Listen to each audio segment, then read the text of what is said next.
Good morning, everybody. This is Wednesday, April 7th, 9 o'clock, and we have H 218 up for discussion this morning. I have a group of witnesses. It's in regard 218 is in regards to the sale of unpasteurized milk. We have four of our committee members. Fifth one had to be testifying in the House Ways and Means Committee in regards to another bill, and will be joining us as we move forward. I'm Bobby Starr, and I chair the committee, and I'll have the committee members introduce themselves. Hi, I'm Anthony Pauline. I represent Washington County. Brian Collmore, Rutland County. Corey Parent, Franklin County and Alberg. Yeah. Want to make sure and welcome everybody to the hearing. And I was going to lead off with Rich Larson, but he hasn't come on Zoom yet that I can see. So I know he's got a time crunch, and so hasn't Charles Gray. And so Charles, will, if you want to introduce yourself, and we'll take testimony from you, and you can start. All right. Thank you, Senator Starr. My name is Charles Gray. I'm a fourth generation Vermonter.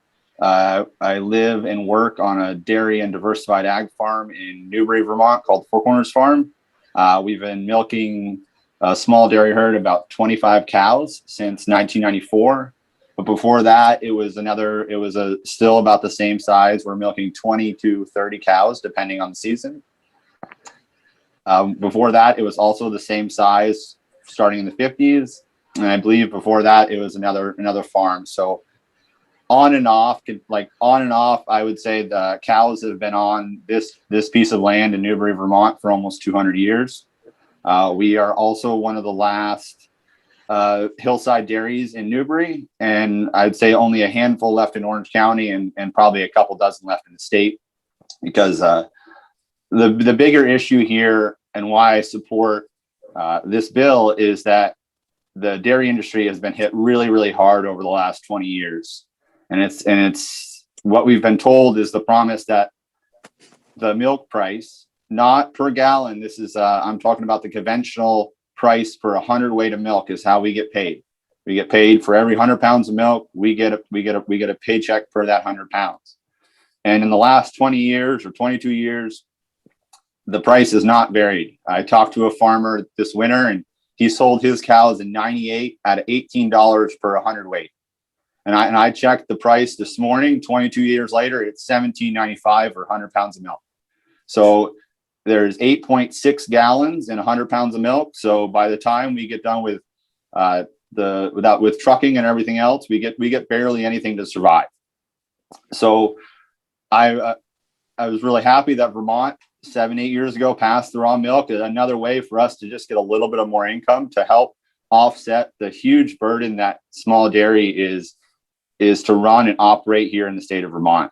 It's one of those things that 25 cows, you should be able to make a living on 25 cows. And it's not possible anymore. Between the price of grain and the price of labor and the price of just having the vet come, I'm sure everybody has taken their dog or cat or to the veterinarian and realized that you're walking out of there $300 or $400. So on a large animal, you times that by 10. Just to have them come to the farm is $200 or $300. So it's all of these fees that have added up over the years. And we've, as small dairy farmers, we've been told, oh, hey, just wait a little longer. The price will go up again. So we wait and the price goes up. And sure enough, and then all the big dairy farms, the 500 cow, the 1,000 cow, the 2,000 cow dairy farms, they just add another couple hundred cows. And by the time that price hits us, it's dropped back down to $15, $16, $17 for 100 pounds of milk. And then the insurance companies, they sell a program that says, hey, if the price of milk were to drop this low, we'll cover you. But what they don't tell you is the price of milk is never going to drop that low. So you're paying into an insurance that will never actually ever pay you back. I'm very passionate about the dairy industry in Vermont because it's more than just being able to sell raw milk to your neighbor. It's the fact that Vermont is a dairy state. We've been 200 plus years born and raised on dairy farms. And, this summer, I would recommend all you guys to go to a town like Tunbridge that just used to be full of dairy farms and hay fields, and now is gone. And Newbury is the same way. Anytime you see a 200-year-old or 150-year-old posted in beam barn, remember that used to be a dairy farm. Anytime you're walking in the woods and you see a stone wall, that was a dairy farm. Now, that was our grandfathers, our great grandfathers, sending their kids out to the field and picking stones to build these stone walls so they can have a living. I mean, I don't recommend sending kids out into the field to pick stones anymore, but there's a huge industry here that feel like it's been left behind. You don't make money in dairy unless you're 1,000 cows plus, and it's when is that ever an idea? The insurance companies talk about risk. Which do you think is a riskier bet? Putting 25 cows on 50 acres or putting 2,000 cows on 10 acres? Because the industry now, it is not affordable for you to let your cows out pasture. It's easier to put your cows in a barn and truck all your feed to that barn and never let those cows see the light of day unless they dry off for the 1 or 2 months that they may get a year. But other than that, they're on concrete and they're getting fed silage. The cow was designed as a solar powered lawnmower. You put them out in the pasture and they eat and they spread their manure over the pasture, which then later you can chain drag and you can spread and you can diverse. Permission to publish. One legal form Okay, in a sure. rating, Oh. and it's you giving. Just a minute, pals. Linda, you want to shut that? Okay. Go ahead, Charles. Sorry for the interruption. Paul, thank you. It's just, I guess it's just to sum this up and sort of how I feel about it is you should be able to, as a young person coming out of VTC in the dairy program, now you ask them what they want to do and they don't want to be a dairy farmer. They want to be a truck driver because that's the industry that the dairy has moved to. Instead of small dairy farms, we're now feeding these, as I would call them, is factories. I mean, any farm over 500 cows where those cows don't ever really go out to pasture, that's not a farm. That's not stewards of the land. When you have to haul corn 40 miles away and you have to spread liquid, 15, 20 miles away from the farm, the impact that these huge dairy farms are having on our land and our roads. I mean, they use all of these roads season after season. It's something that, when you really think about it, and you come to Newbury, and from Bradford to Wells River is about a 15-mile stretch. And in the last 50 years, it's gone from almost 30 dairy farms and to the last 3 of us. There's a dairy farm up in the hills. There's a dairy farm just outside the village, and there's our dairy farm in South Newbury, Vermont, on the hillside. It's if we want to preserve the Vermont that people enjoy and people come and see, and they want to see a cow on a pasture, and it's something that we have to pull back and we have to look at the bigger picture and understand that small dairy farms are pushed to the limit that we need to make some extra income. And it was left to us as small dairy farms to figure out, okay, how can we make some extra income? And we've been selling milk to our neighbors since our founding. Pasteurization only came upon in the 20th century because it was in the inner city farms. The cows were in horrible condition, and that's where the process of pasteurization took off. It was because they were trying to farm in the cities, and that has now been applied over the last 120 years to us rural farmers, where instead of, why not invest in technology and invest in the infrastructure, saying, okay, you want to be a small dairy, up to X amount you can sell raw, but then above that you have to be pasteurized. But make it so with some technology and some innovation, we can have pasteurizers that are affordable. So all of a sudden, instead of our milk going to Massachusetts to get bottled and sent back to us, it can go 3 miles down the road and have a small, let's say a 5,000 gallon processing plant, a small facility. We can bring an economic boom back to all the small towns. Think about what this bill will create. It will create a new trucking infrastructure. It will create new processing plants. It will create all of these jobs and communities for rural Vermont that is just lacking in jobs, and they're just lacking in people to come and stay because there's nothing there anymore. Yep. So I'm really, as a Vermonter and a dairy farmer and a strawberry grower and a diversified ag grower, I'm really passionate about keeping our land open, that we've taken so many years to create these systems, and that kids don't have to get milk from California or cheese from Wisconsin. I know there's some interstate laws that we have to abide by to do that, but I would love to have, our communities have Vermont vegetables first, Vermont dairy first, Vermont cheese first, and high nutritious quality food for all of these kids, and be like as on the forefront, not even as Vermont, but as in the whole United States. Be like, wow, look at Vermont. They're number one in the dairy. They have their skills and they have their systems in place that it makes it so if you come out of ETC, or if you're a 50-year-old and you're sick of your desk job, you can be like, what, I'm going to start a 5-cow dairy, or I'm going to start a 10-cow dairy, or I'm going to start a 50-cow dairy, and I can make a living at it. And that's just the last thing that I stand is just Vermont should be able to not bend and bow to the willings of the big companies and the large insurance companies, and just big farm, big ag, big everything. I mean, 2 of the 3 companies run almost all the hauling, all the processing of almost all the milk in Vermont. That there's something wrong with that when it should be.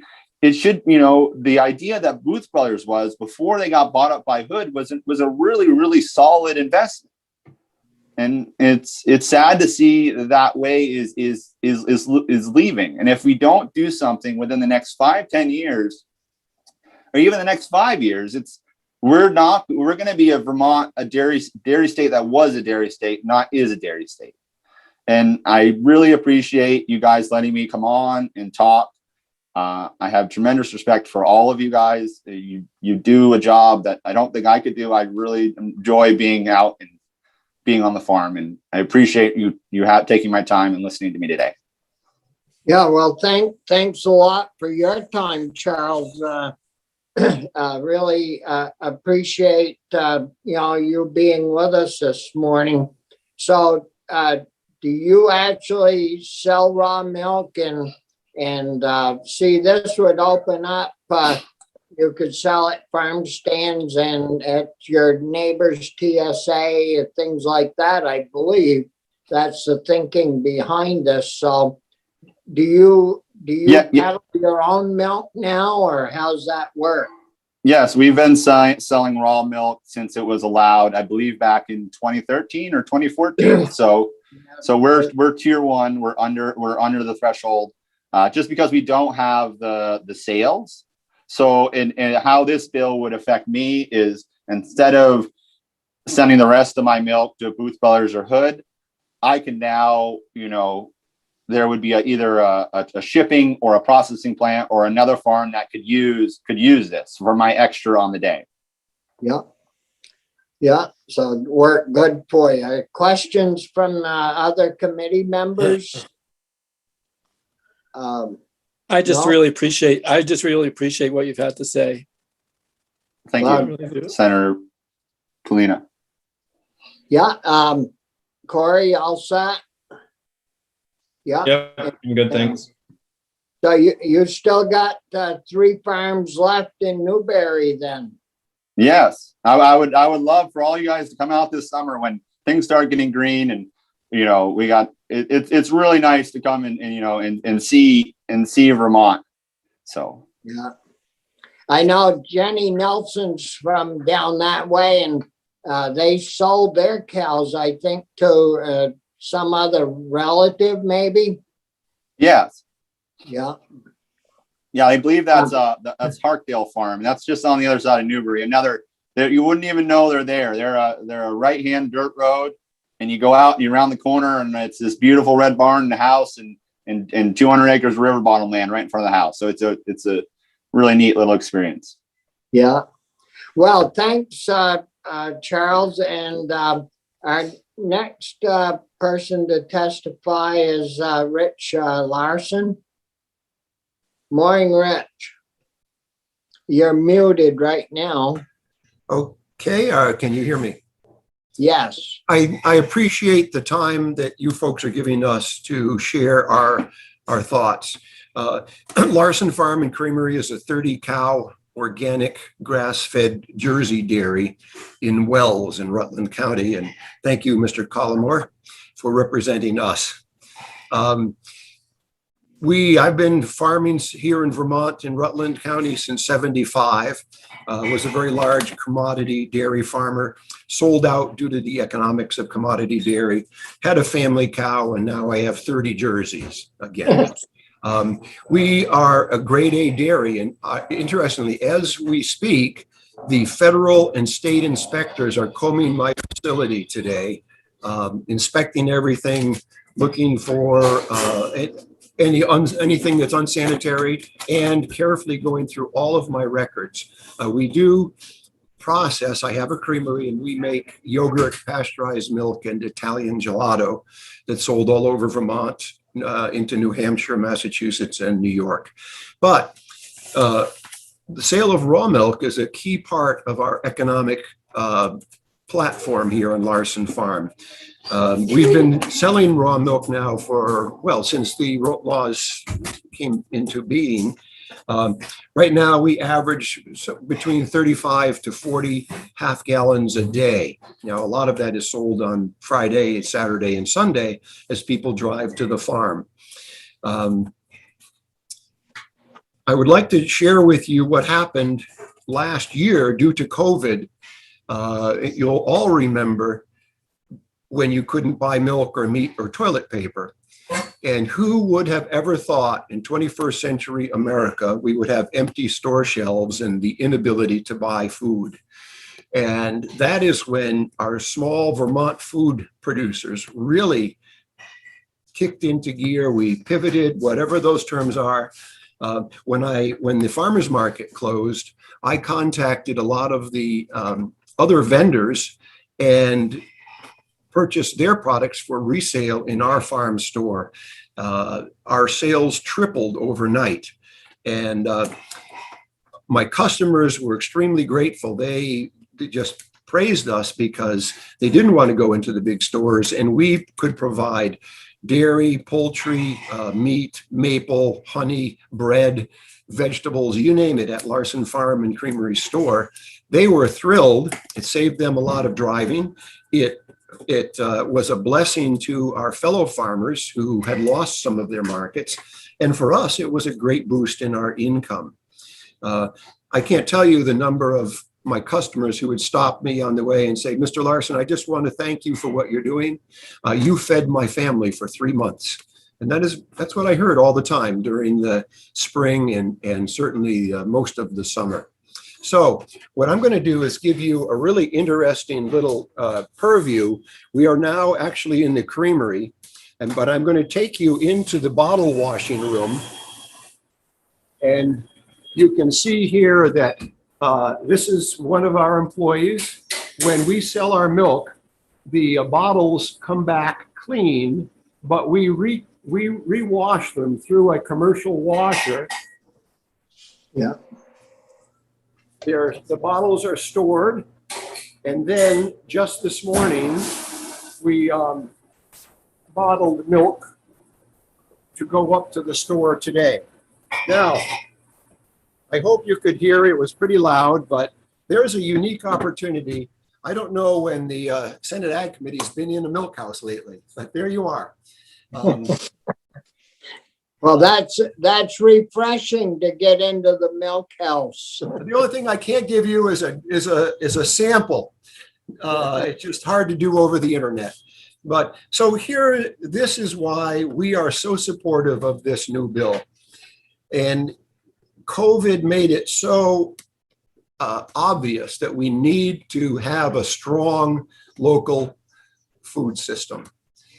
We also know that people react to convenience, and people will not travel to 5 different farms, one to get eggs, one to get vegetables, one to get milk. We need to be able to cooperate to meet the food needs of our Vermont neighbors. And that's what we want to do. A number of the farmers who make honey or maple syrup or have vegetable operations that we bought from want to carry our milk in their farm stores because they know it's going to encourage people to come to their stores. If there's, let's face it, if there's more selection, you're going to get more customer traffic and more income. And ultimately, that's what's going to build the financial sustainability of our local food system. I know the big argument all the time is about the chance of somebody getting sick.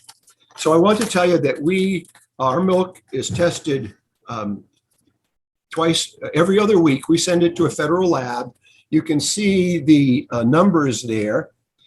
We have 1 coliform, 0 E. coli, 2 gross bacteria count, and so forth.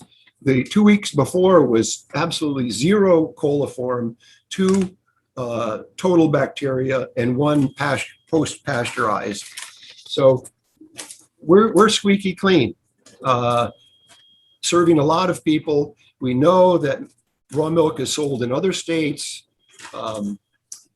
And then I just want to put this all into perspective. I know all of you have heard arguments that somebody might get sick and some child is going to die. Well, every year some child dies in a car accident. So if we use the same logic, we should ban automobiles. We need to realize that we who are state licensed raw milk vendors in Vermont have an incredibly clean record. I mean, totally clean record. We serve a lot of customers. There's growing demand all the time because this is what nature made to feed infants. It's the most perfect food. And many of you on the committee, I'm sure, grew up with raw milk. So we want to be able to make it more accessible to customers. It's going to improve the financial sustainability of small Vermont farms. And I guess that's all I have to say. I wondered if you had any questions. Yeah, well, thank you, Rich. Do you sell all of your milk from your plant, or do you have to sell some to a larger cooperative or some other place, Rich? No, we are a producer processor. We sell everything either directly at the farm store. We have several distributors, Black River Produce and Farmers to You being the 2 large distributors.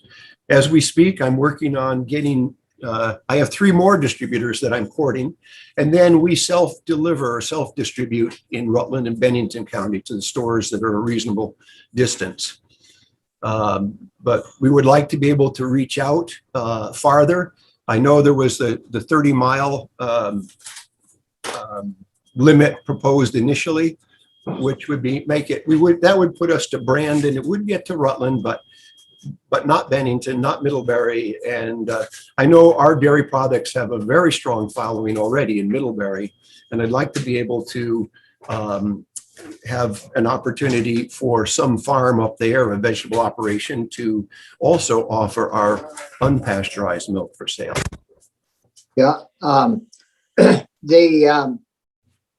you don't have to answer this if you don't want to, but what type of price do you get for a gallon of your milk compared to, we know I'm happy.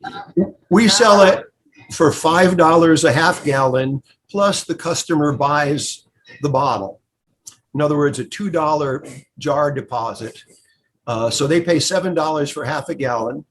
That's $5 a gallon for the milk, which is roughly $10 a gallon, which is $120 a hundred. My neighbor is getting $16 right now. And when my wife and I got started farming in Vermont in 1975 at Harold Billings Farm in Rutland, the milk price was $16 a hundred. So the commodity people have had ups and downs, but we're back to 1975 prices for my neighbor. He's getting about 75 cents a gallon. We're getting $10 a gallon. It's a very different product, and our milk, by the way, is all A2 beta casein, which is, I don't want to confuse the issue, but it makes it easier to digest for many people with dairy intolerance. So it's a specialty product, and people appreciate it, and will drive. I often have people driving a couple hours, and they call ahead of time just to make sure it's there, because they want this unique and delicious product. Yeah, I just got the milk prices for April and this morning, and it's running around $17. And then you have all your takeouts, your memberships and your hauling. And I mean, the list goes on and on and on. Yeah, so they're embedding 14 or so. Yeah, I Below the mean, cost of production.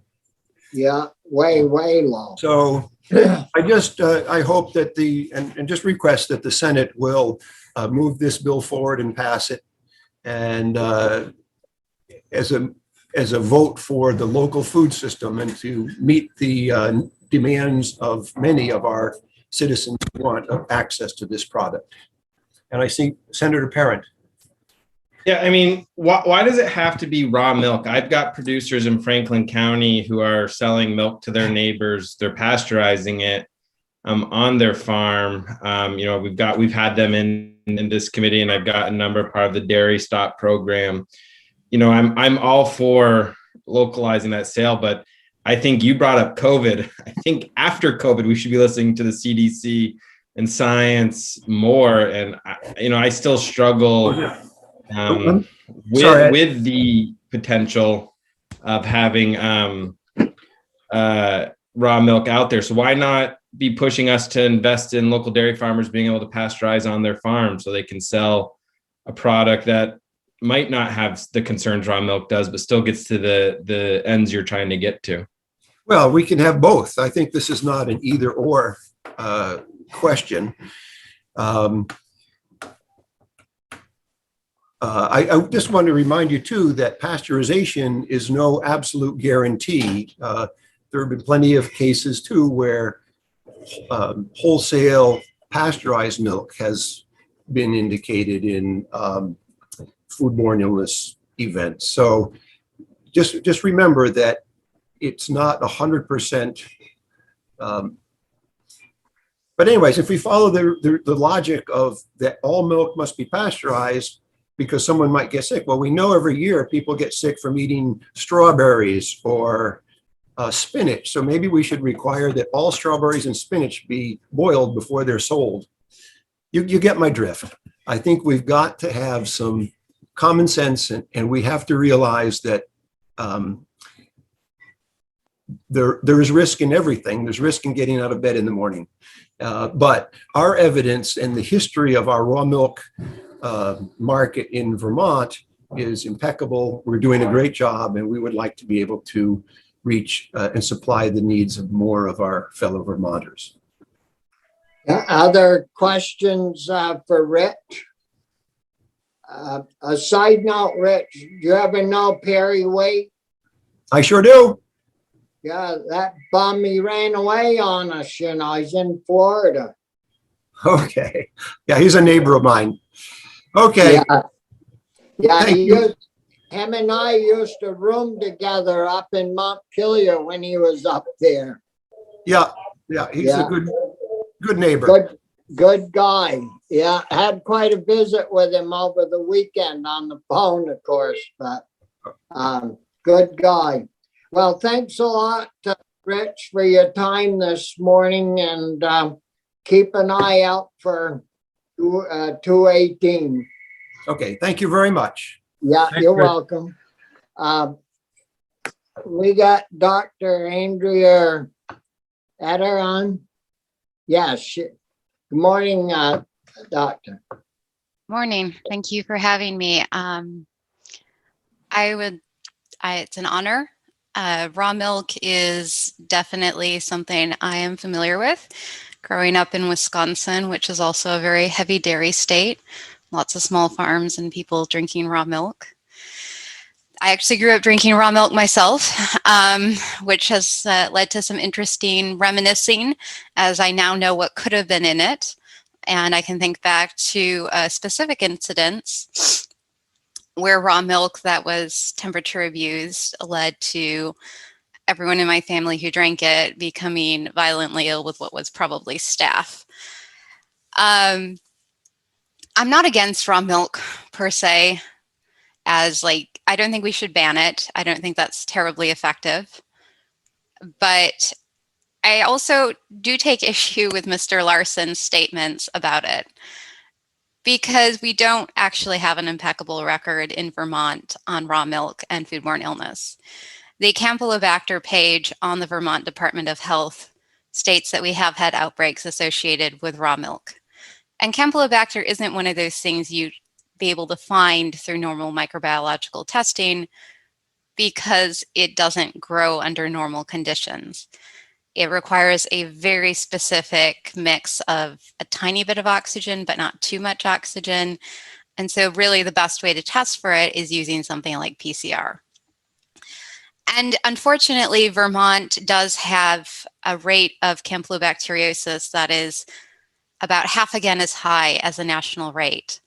I obtained data on campylobacteriosis cases in Vermont for a different project. And overall, we are at more than 32 cases per 100,000 with a national average of 20 cases per 100,000.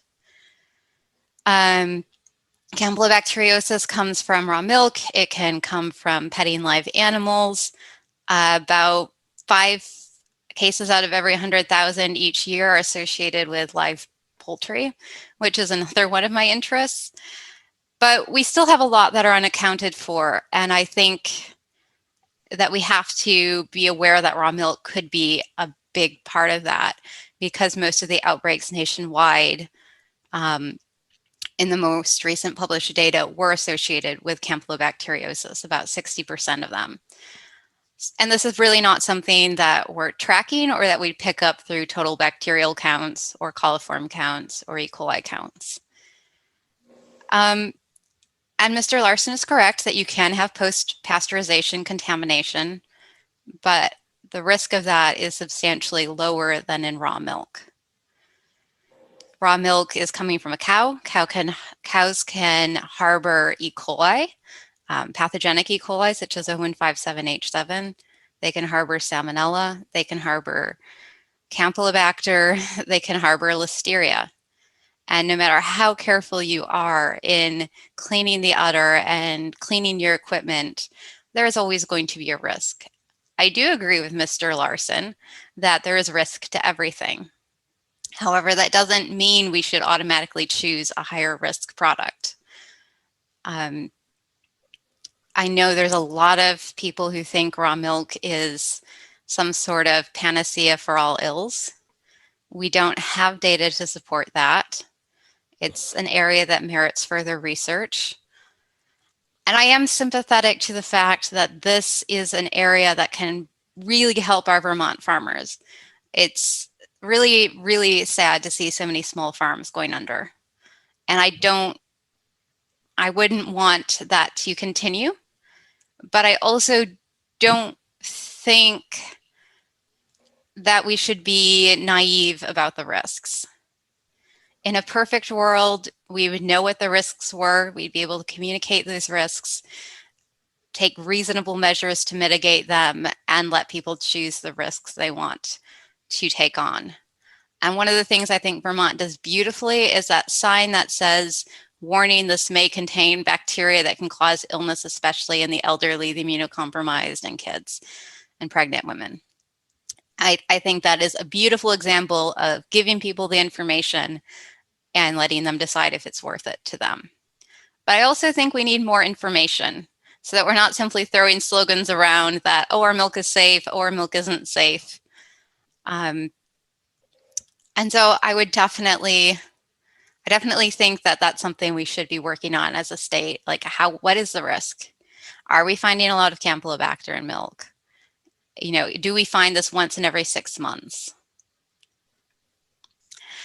So that would be my vote. Yeah, if you want to make this milk more available, sure, but we need to have data to figure out what the effects are going to be and figure out if there's anything we can do about it. Thank you. Well, Andrea, how often you work for the health department No, I work for the University of Vermont. or the university? Do you folks do you test milk there, or does it all have to go to the state lab? So we don't test milk currently. It's actually something I've applied for funding a couple of different times to look actually not at tier 2 producers, but tier 1. Because again, like growing up, it would have been more along the tier 1 lines, except it wasn't regulated in Wisconsin. And so I'm very, very curious what happens in these fairly unregulated farms. But I haven't been able to obtain funding for that yet. Yeah, and I know that we require quite a lot of testing for the raw milk that we do sell or that people do sell.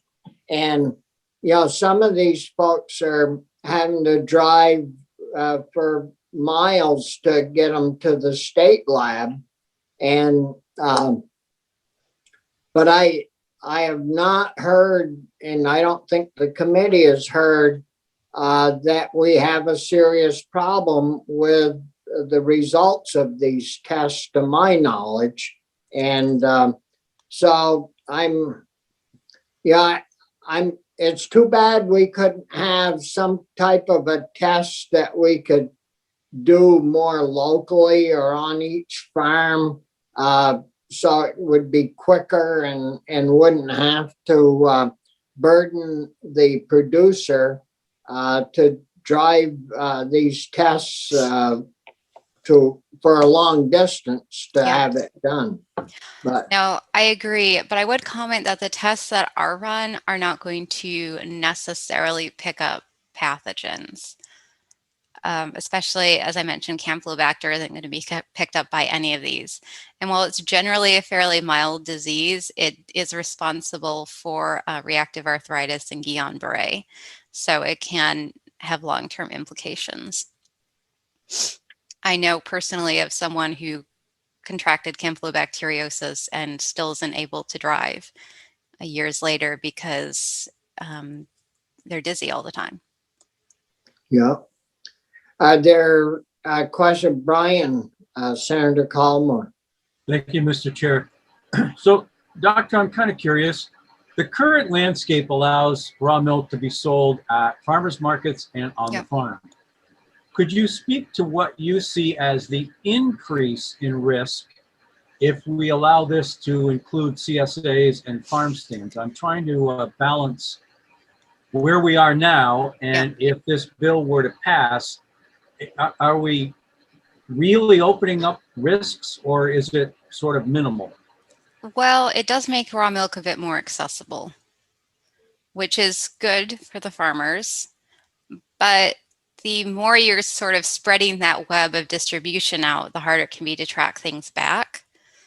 And, if somebody buys on a farm, there's a good chance if they get sick and they're approached by a state health investigator, they're going to remember where they bought the milk. But if you're 2 or 3, if you're miles away from there and you're at a store that sells multiple different types of milk from multiple different farms, potentially, which is my understanding of this bill, it might be a bit harder to trace it back, especially if, maybe you no longer have the bottle. Illness from raw milk could take days to weeks to show up. And so that's one of the things that makes it very tricky to trace back. Thank you. Other questions from committee members? So Andrea, when you, the commercial dairies, the big guys, Mhm. when they come and take their little sample out of the bulk tank, and then it rides, I mean, they've got it refrigerated, but it rides in the truck and gets to, Massachusetts or Connecticut. Then it goes to a lab. Do they test for the diseases that you're talking about, or will pasteurization take care of all of that? Pasteurization will take care of all of it. I'm sure they do some type of testing, probably the somatic cell counts and coliforms and things, but pasteurization is going to kill off all the common pathogens. Yeah. And really the uncommon ones too. Yeah. Any other questions for Andrea? If not, we'll move on to Lee from CEO from Co-op Insurance. Lee, welcome and good to see you. Thank you, Senator. And it's also an honor for me to be here talking to this group. So I have to say, Dr. Etter, I don't have any previous disposition in the dairy industry. I came to the insurance industry 30 years ago and just moved to Vermont 2 years ago. So dairy for me is not something that I've been kind of grown up with necessarily, other than drinking milk. But in the last few weeks, I've become a lot more educated on raw milk.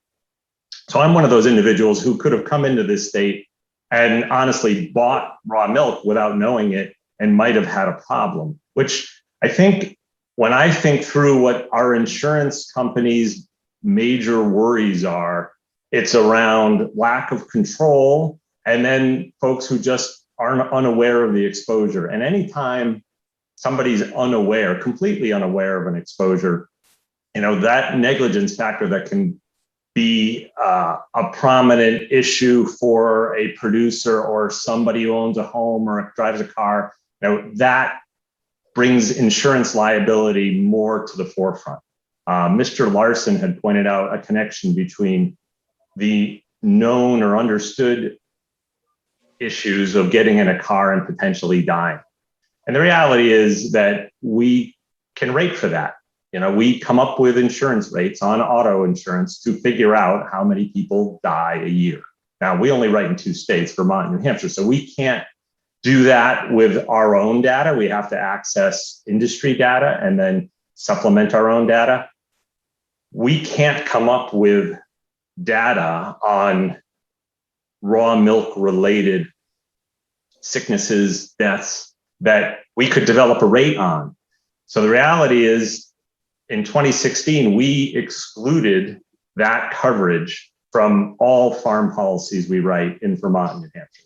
It's just not covered. Raw milk is not covered. We gave a coverage grant back after working with the Department of Ag and coming up with a very specific form that follows their guidelines.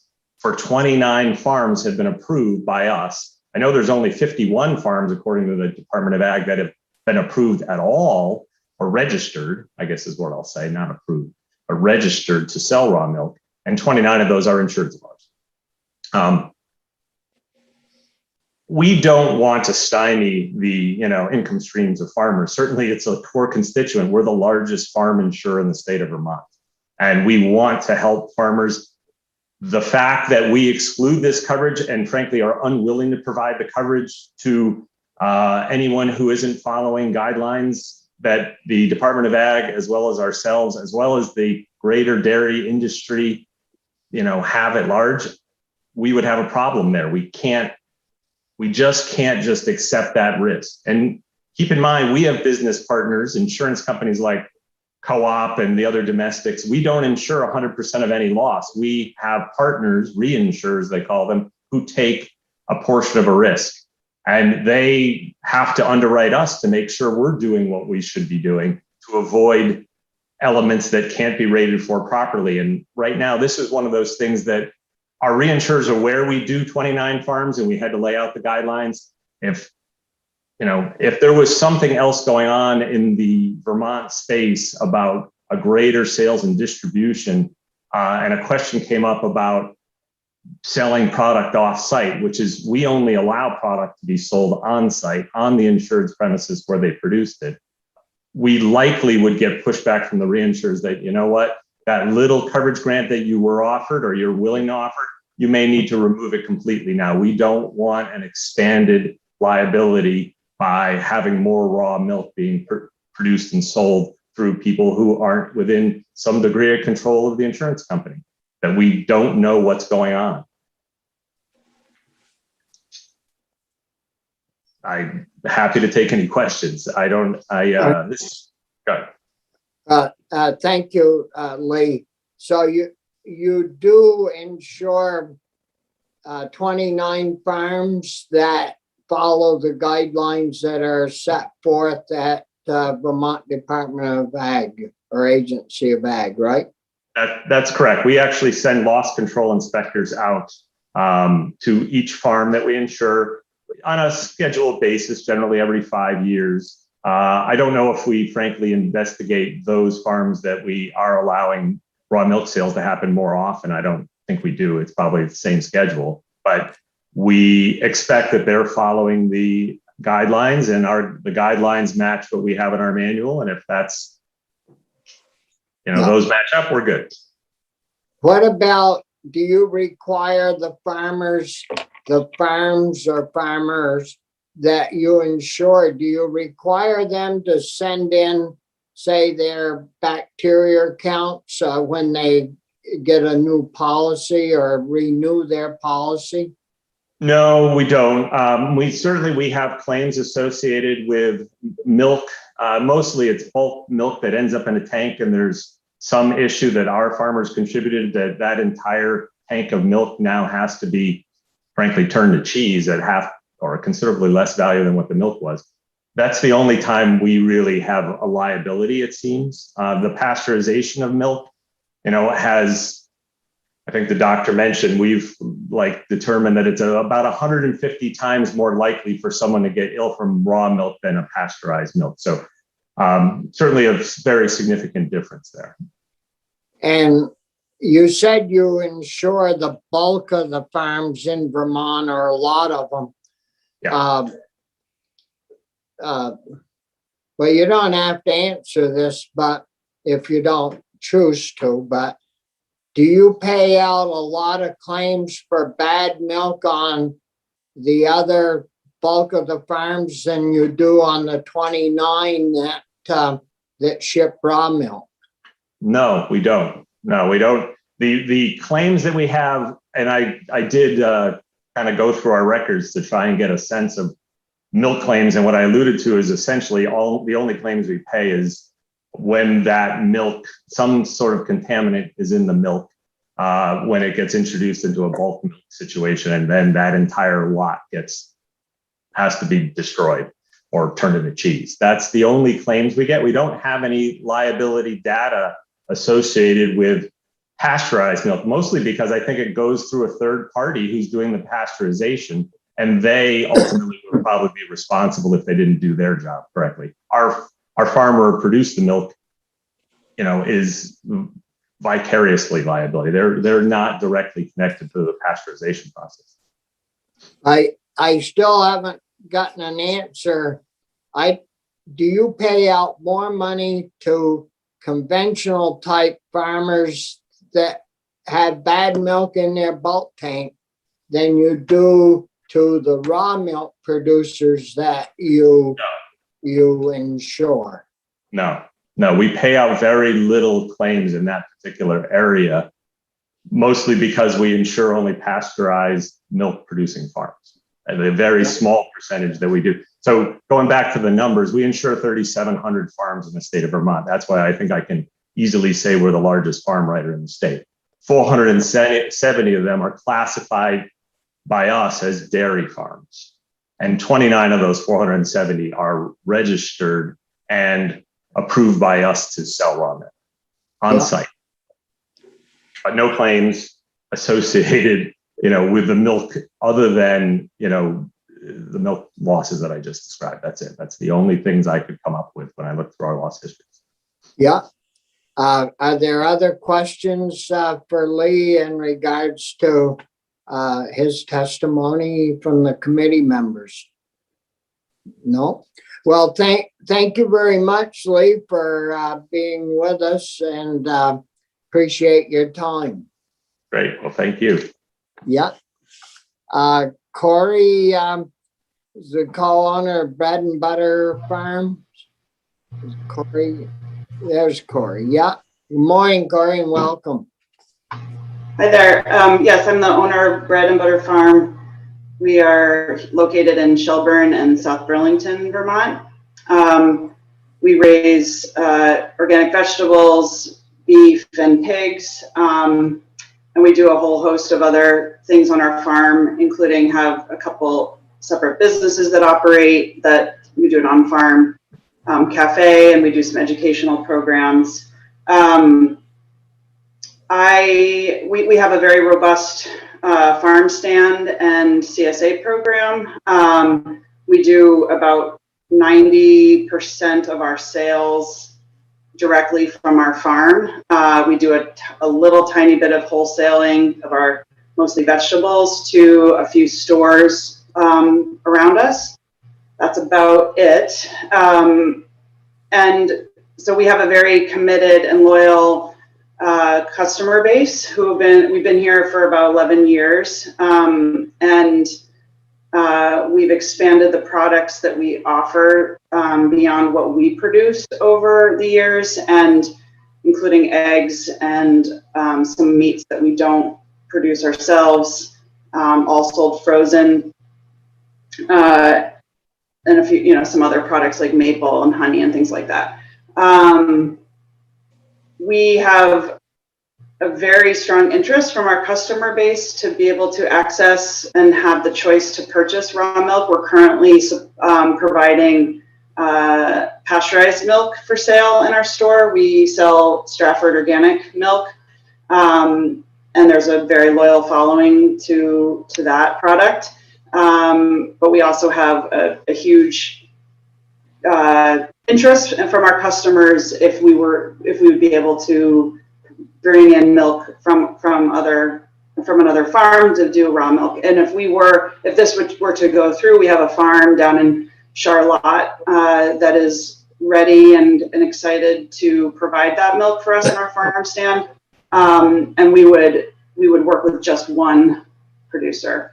So I think about that, so when we originally started, we actually produced raw milk ourselves. So I'm very, very familiar with all that it takes to do that well and safely, and the tracing and just like understanding exactly how to do that. I would imagine, I can't say this exactly, but if farm stands like ours were to sell raw milk from another farm, I can't imagine there would be more than just the one that they would be working with. So I think it would be, a very similar experience of like any of the other products sold in a small farm stand like ours. We're with our animals and our herds, we practice rotational grazing. We're very much focused on building soil, animal health, animal welfare. And I would say that we take huge steps to make sure that what we do is impeccable for the land that we're stewarding, as well as the quality of what we're producing, and that the other products that we're selling are of that same standard. And the farms that I've visited, and we do a really good job of visiting other farms, both for our own education in general and professional development as land stewards and farmers. But I would say that the farms like Rich's that he spoke earlier, that we have visited, are absolutely bar none the most top-notch farms that I've visited and see. And from all those standpoints, and cleanliness and sanitation, top of that list as well. So I just want to speak to the demand that I'm seeing from my customers and people wanting that, asking for that all the time, understanding the very large difference between raw milk and pasteurized milk, and us as people who work on a farm and are have sold or are selling those products are incredibly knowledgeable about how to do that, and how to talk about that, how to talk about the differences, how to speak to the risks, and let customers make those decisions for themselves and make those decisions for their own personal needs and health ambitions, if you will, to make that choice for themselves and to weigh all the risks for everything that they want to consume. I think that's all I got to say. Yeah. Well, thank you, Corey. You must have refrigeration then at your farm stand. So yes. So you keep items cold and fresh. Yeah, and all the refrigerators and freezers that we use have doors that close automatically. So there's no, and our store is staffed all the time. We do daily checks on the temperature levels and are monitoring that all the time and understand the handling of all that. Most refrigerators that I know of have automatic closing doors, so that's not, they just swing shut. And people are great about, I've purchased raw milk for myself and other farm stands, and I'd say that that's how they work. Like the doors close, and it's not like something you could accidentally leave open or anything like that. Yeah, and I don't believe the bill requires that if you're going to sell raw milk at a farm stand, or that you have to man that, somebody be there. And I don't think it says anything about refrigeration. It says I believe it says that you have to keep the milk at a certain temperature or below.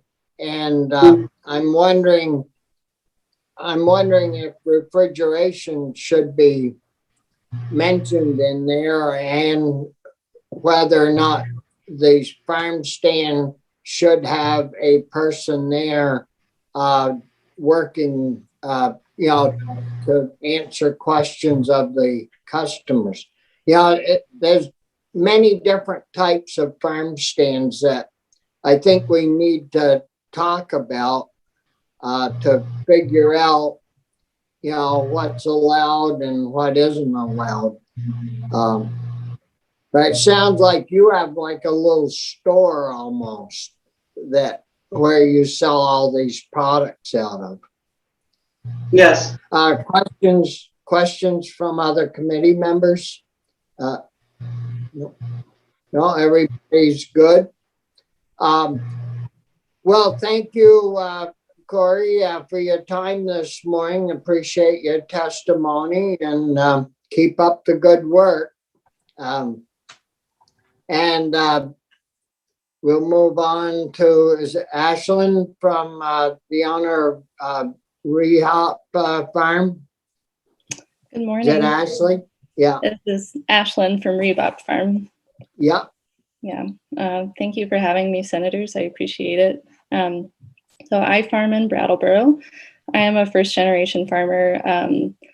We own 32 acres of a hill farm and lease about 20 more acres. And I've been producing raw milk for most of that time. I started farming because dairy was my passion, but I also came into farming with nothing. I moved to Vermont with nothing and started working on farms to learn the trade, and getting paid minimum wage the entire time isn't a great way to buy a farm was what we discovered. So I started farming we shifted to farming as a side job, and I worked full time for years in order to be able to pay for purchasing the land that we're on. And at the time, raw milk was the only financially viable way for me to do that. I had no ability to put up $100,000 milk processing plant or to buy a pasteurizer. It was just sort of hand to mouth,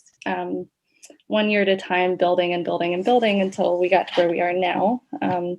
We're a tier 2 raw milk producer, although we're not selling over that that threshold that tier 1 sort of caps out at. We decided that we wanted to have really high standards for ourselves. We wanted to be tested regularly. We wanted to be inspected. We wanted to have to jump through all the hoops because we really believed that we wanted to be making the safest product that we could as raw milk producers. So now we milk 6 to 8 cows per year, and all of our milk goes out as raw milk. We also, that's about 1/8 of our business in a good year. The rest of it is pastured meats that we produce. And we also have a farm store where we work with 80 other producers, similar to what Rich Larson was talking about during COVID. We went from working with 15 other farmers to sort of stock our store. And now it's like a small grocery store because it really appealed to people to have a small, safe, low occupancy environment to be able to come to during COVID when they didn't want to be going into a grocery store. So it was really nice to hear another producer with a similar experience to us. So just sort of to touch back on the financial piece, I wanted to share our story of coming into this as young and poor farmers who had started to build technical skills but did not have the financial capital to buy dairy land, to buy any of the equipment, and we're moving there now. So we're working towards becoming a grade A dairy. We'd like to have processed, pasteurized products in our lineup in the next few years, but it has taken us this long, and the ability to sell raw milk has been really instrumental in us building to financial stability, building to making what we feel like are really safe, great products that service a wide dietary needs within our community. And we know that raw milk isn't for everybody. Raw milk is for a certain subset of our customers, and pasteurized milk is a better fit for other people. And we feel really comfortable sort of sitting on that line and letting our customers decide what feels safe and good for them. I also wanted to talk about the testing piece of this. So like I said, though we were tier 1 for many years, we did non-compulsory testing every 2 weeks for years to guide our milk quality, to guide all of our SOPs. We use our testing to work with our vet and have built sort of extensive SOPs and sort of catchment systems for when something's not going right to work through. We have flow charts that say, if a count comes back high, it's this, this, and this. We're going to work through. We send out an extra test and work with whatever lab we need to in order to drive back down to quality milk. We have a cold chain custody flow chart where we're taking the temperature of the milk from the time it cools in the bulk tank into the bottling refrigerator, and then we test for what the temperature is when it hits our store. And then we have a log also for the temperature of the store fridge multiple times a day, every single day. We take that really seriously, and I know that many other tier 2 producers are sort of in that same boat of it. Raw milk needs to be treated carefully in order to be a safe product. And so we take all the steps that we can that are available to us in order to do that. However, that is a pretty expensive thing to do. I calculated that, so we're in Brattleboro. We're driving out to the state lab twice a month, sometimes more depending on the testing schedule and how many weeks happen to fall in every month. On average, every month, it costs us $272 in mileage and time, particularly if we pay an employee to go up to the state lab. I would get tested every day if I could. But because of that, cost is about 10% of the gross income of the raw milk enterprise on our farm. That ends up being a pretty significant amount. And so, you know, if someone was coming through our town that would pick up the test for us and go through, we would so happily test more. But because that infrastructure isn't in place, because we cannot bear the costs, because increased, even doubling that to once a week would end up being 20% of the gross income. And at that point, why would we even dairy anymore? So with increased infrastructure, with support from the state, we would so gladly be testing more. But at the current level, we do feel that it guides our farm in making good choices, in tweaking our production and working with our entire team of support in order to make a really good product. So I like testing. That's the capstone of that. But I think with a grain of salt, knowing that there's a dollar cost to everything, to every regulatory piece. And I'm making sure that we also, all of our milk is pre-sold to CSA customers. We don't have random people buying milk. We have, in terms of that chain of custody, we know who every jar is going to every time for every batch. We have backup samples frozen in case something goes off. So we have a lot of traceability within our system to make sure that we are, to the best of our ability, making sure that we're limiting risk as much as possible, and we're trying to take care of our customers and our community as raw milk producers. It's definitely not a willy-nilly whoever wants to come pick it up off of the street kind of situation. So I think that's it. Yeah. Well, it sounds like you're doing pretty well and happy at what you're doing. And being happy at what you're doing is the most important part, I think. I'm wondering, you don't have to pay for having the milk tested, but you have to drive it all the way to Randolph. Mm-hmm. Yes, we do. Well, we shortened that trip up for you. Just a few years ago, you'd had to go way up to Berlin or Waterbury. It's true. We used to test at Bob White, and when their lab closed down, we found that we could not ship our milk at the right temperature, no matter what we did, no matter how much we packed various fancy ice packs around it up to the state lab, and 6 hours of driving was impossible to fit into our system, because we're working 90-hour weeks with no days off from May through November. Fitting it in was really difficult. So I actually tried to set up a home lab so that I could be testing when we were tier 1 and it wasn't compulsory, but found that was also such a difficult and time consuming and costly step that the state lab moving back down was really a godsend for us. Yeah. It's too bad that we haven't got a lab closer to you. Mm-hmm. And you do, you said you do 6 to 8 cows year round? Mm-hmm. Yeah. So what do you have, about 12 head or? Yeah, it does flex year to year. We keep a really high cull rate also, because we find that it keeps our somatic cell count lower as long as we're culling pretty aggressively, and because we're beginning farmers, so we're culling through to get to better genetics. Sure. But yeah, 12 to 15. We also keep veal calves and some beef calves on. Yep. Questions for committee members, Senator Colmore? Thank you, Mr. Chair. So the chair anticipated my question. Actually, I was going to ask you how many cows. Tell us again where you sell your raw milk.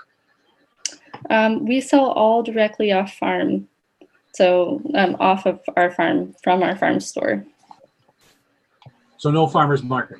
No farmers markets. We liked that with tier 2 we had that option, because we just in case anything happened, like if our road is impassable for a month during mud season and we lose all of our income, we wanted to have that potential, but we've never used it. Because I think I do. Brattleboro does have a pretty good farmers market, right? Yeah, yeah. But you do sell at the farmer's market then? No, Or you don't? no. No? Okay, thank you.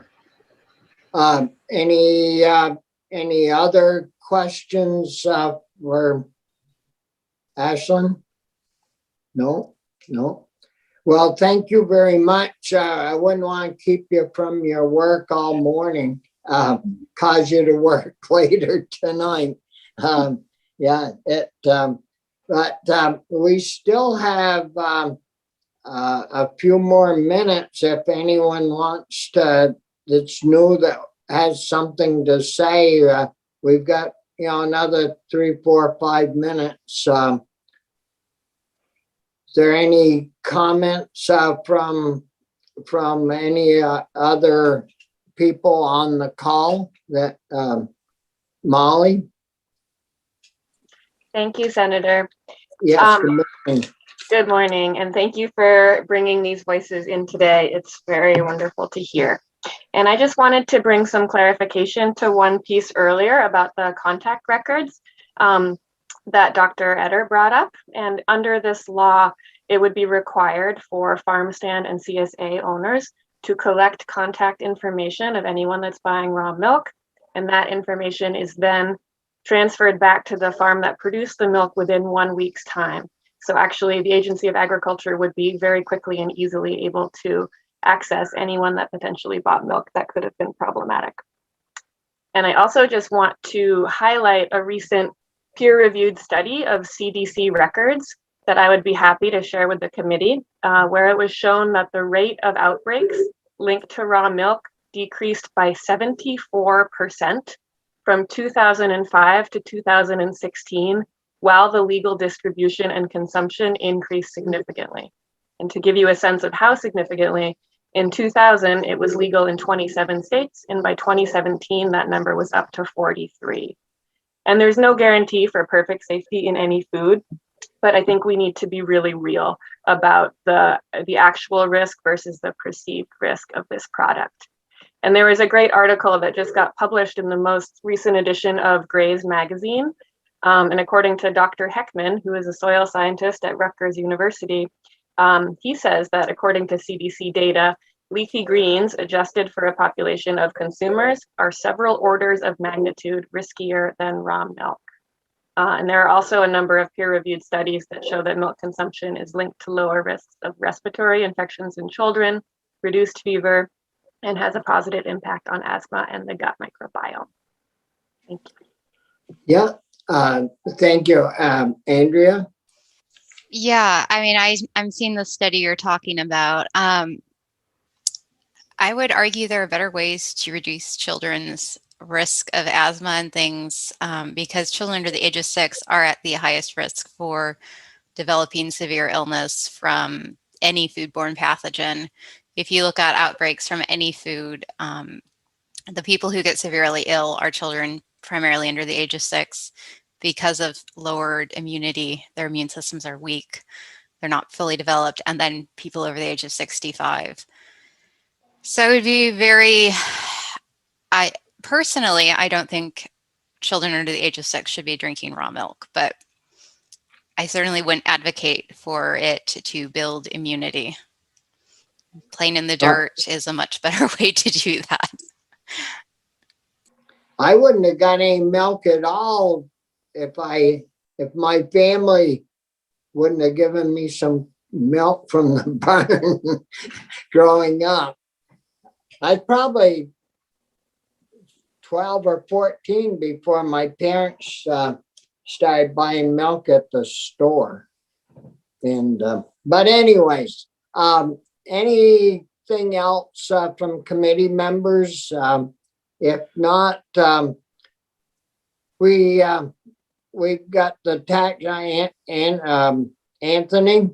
Yeah, I just want to make a couple of observations, which has been made more clear today in hearing from these folks. Number one is that you're dealing mostly people who are selling raw milk are milking a couple of cows, 6 cows, 8 cows, whatever, which allows the farmer to have a close relationship with the animal, obviously, more than a farmer who's, moving a couple hundred cows through a barn and can't pay as close attention to the animals as someone who's just milking a handful of cows.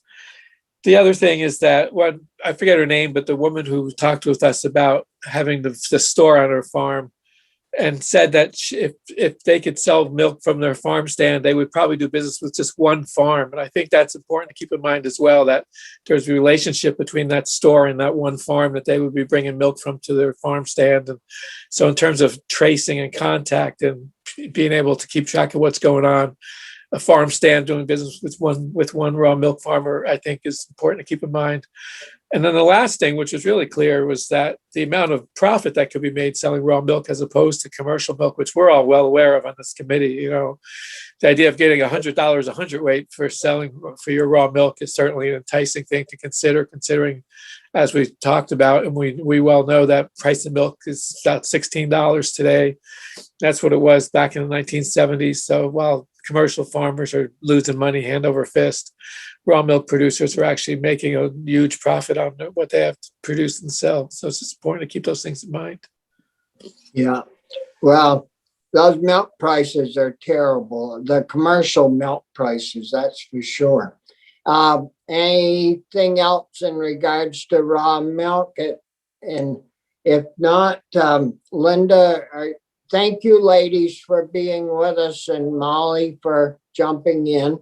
Appreciate your time, and we'll keep working on the bill and see where it goes.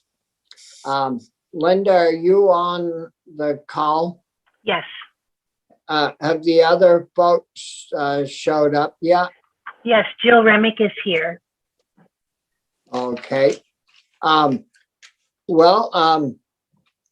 So we'll switch gears, and we have people from the tax department in regards to both H88 and S61.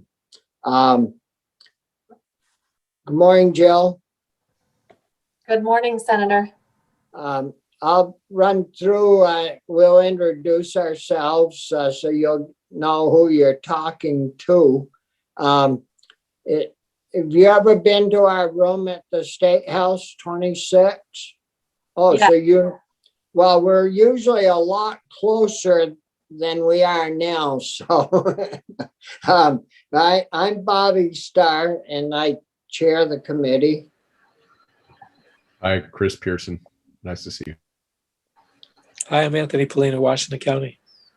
Brian Collmore from Rutland County. And Corey Parent from Franklin County. So, Jill, we worked on putting that draft together and into a bill this summer.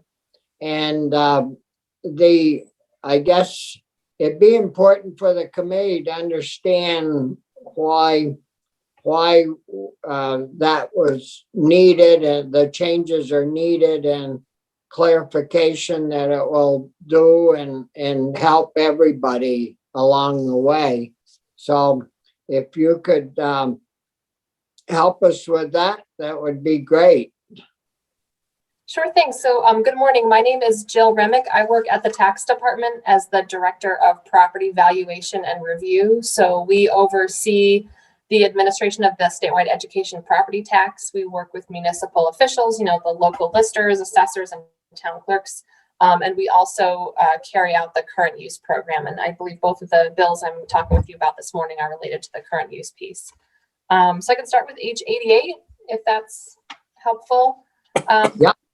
Okay, great. So H88 is a pretty innocuous little piece that I do think will bring about some help. So back in 2015, the legislature made several changes to the current use statutes, and one of those required an annual agriculture certification. So parcels that were enrolled in the program that were agriculture only would need to certify annually that their parcel was still eligible to be enrolled.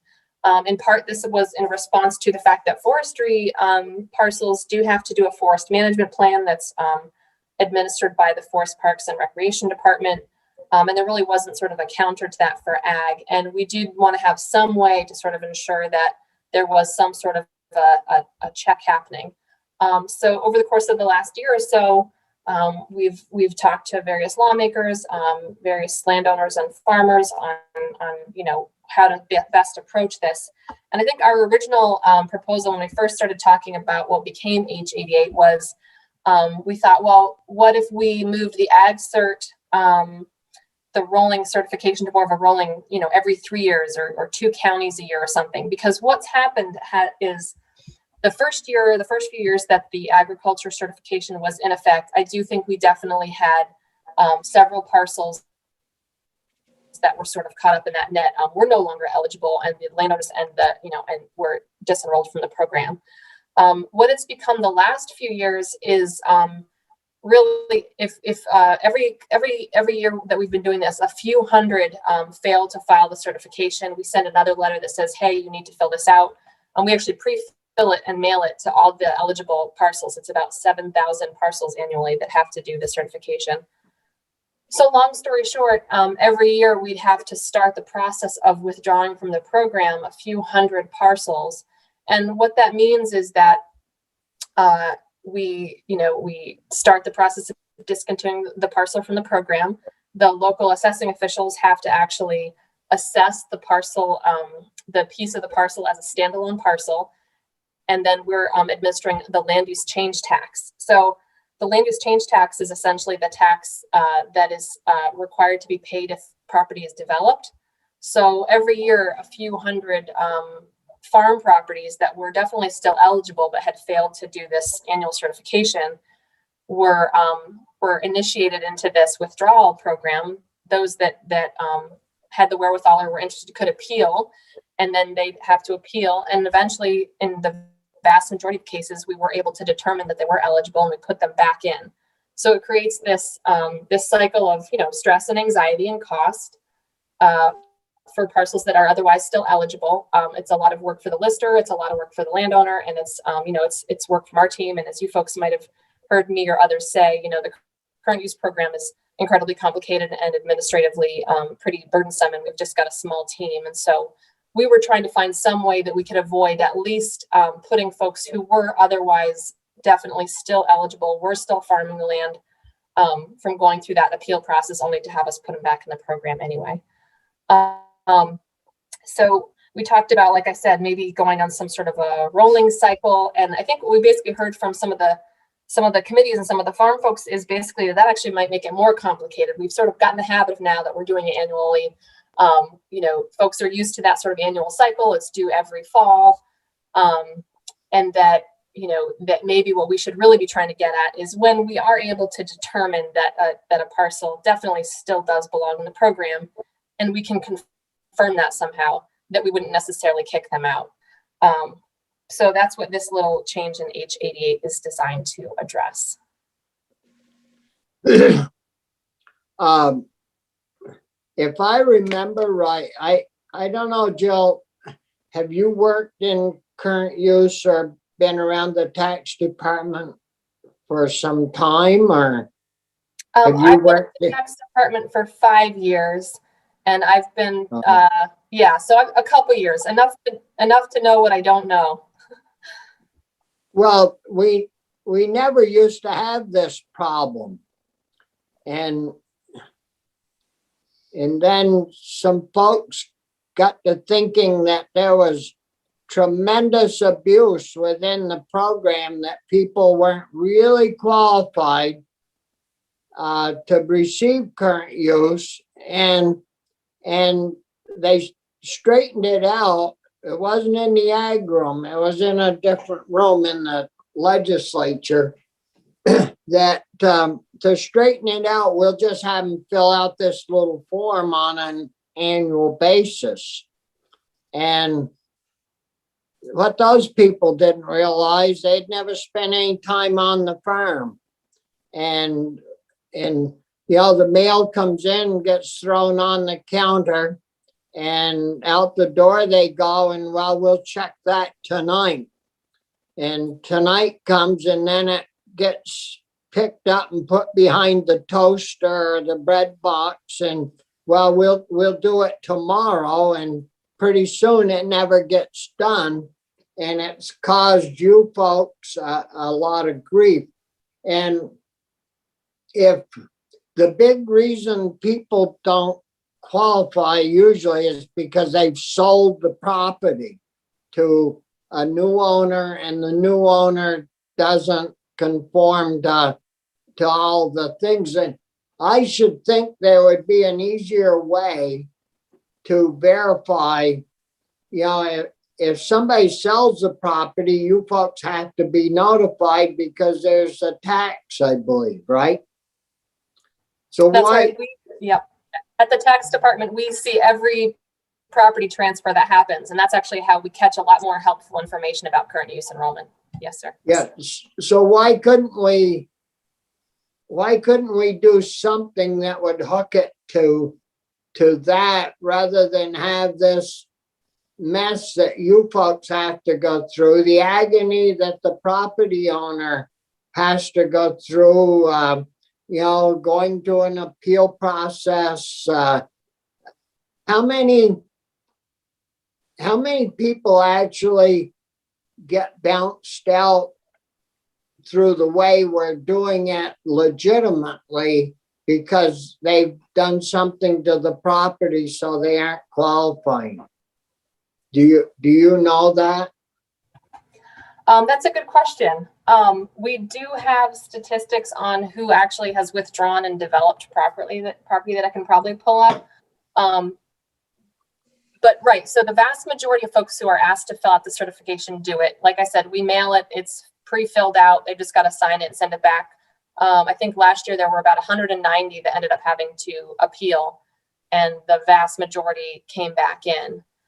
We definitely do have a pretty handy automated system because we're part of the larger tax department structure that does, when anyone purchases property in Vermont and they fill out a property transfer tax return, then there's actually a question on the current property transfer tax return that says, is the property you're purchasing enrolled in current use?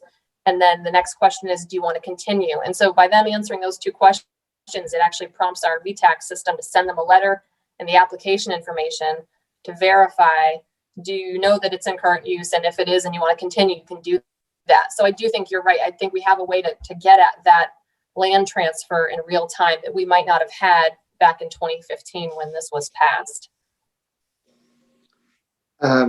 Brian? Thank you, Mr. Chair. So Jill, you mentioned that initially you began to do this annual look at things because you wanted to sort of, I don't know, the right term is be fair with the forest folks. Are they still required to annually fill out the form as well? Those that are involved in current use with forest land? Well, they have a 10-year forest management plan cycle. If they've done any actual cutting or done any activity, they do have to fill out a forest management activity report. But they don't have the same kind of annual, yes, we're still doing that piece, because they have a much more in-depth, responsibility to Forest Parks and Rec, and Forest Parks and Rec can do checks and check in. And like I said, if they do any kind of activity, they have to fill out a report and send that to us and Forest Parks and Rec. Okay, so in a very real way, the attempt with H88 is to sort of make it a bit more equitable for folks that don't have to do that. And I think it seems like a really good idea to me. Okay, good. So Anthony? Thank you. I'm actually, excuse me, I'm a little unclear what this is saying, because it says the commissioner can waive the eligibility requirement if they to find other satisfactory information that the enrolled land continues to be enrolled in ag buildings, whatnot. What would be these other means? I'm not sure whether you said what the other means of satisfactory information would be. So if they could provide us a current lease, for example, that shows that we also are able to use income tax information to verify, especially for folks who actually rely on farming for their income. We can verify that other ways.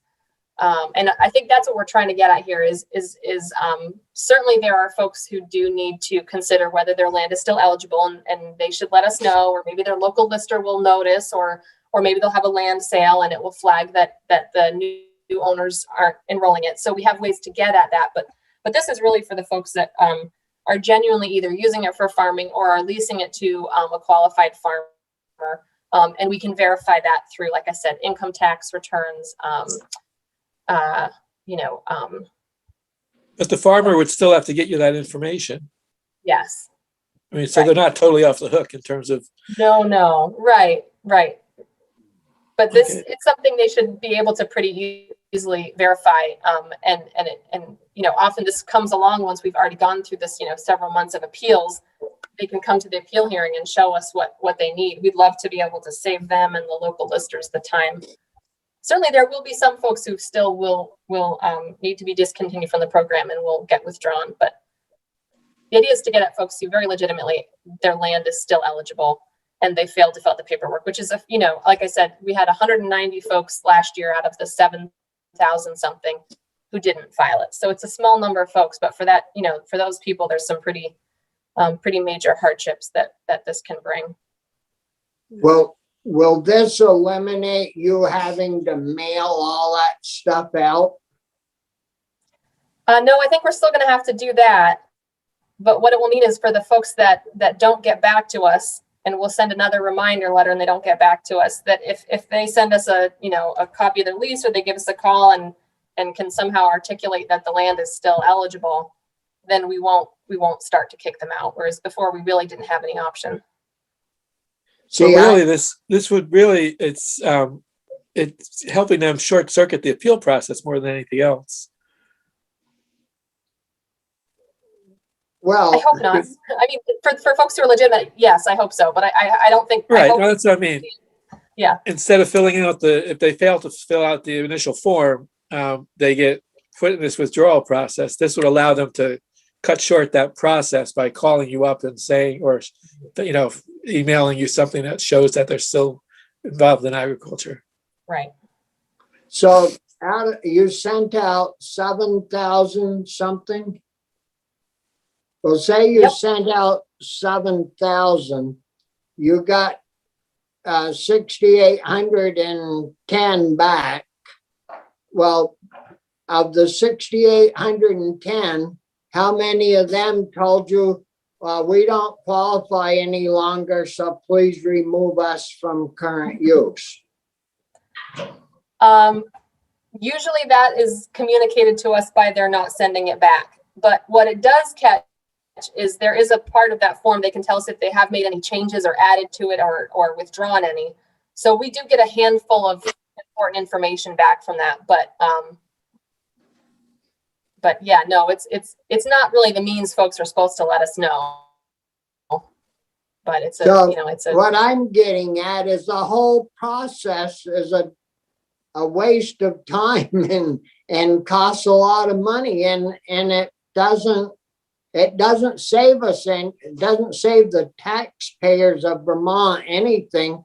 It costs the taxpayers of Vermont money. If you go through that appeals process as a state, it costs us probably lawyers' time and all of that. And then the individuals, if it gets nasty, they hire a lawyer, and I mean, and it serves no purpose other than getting people all upset over stuff that they shouldn't even have to think about.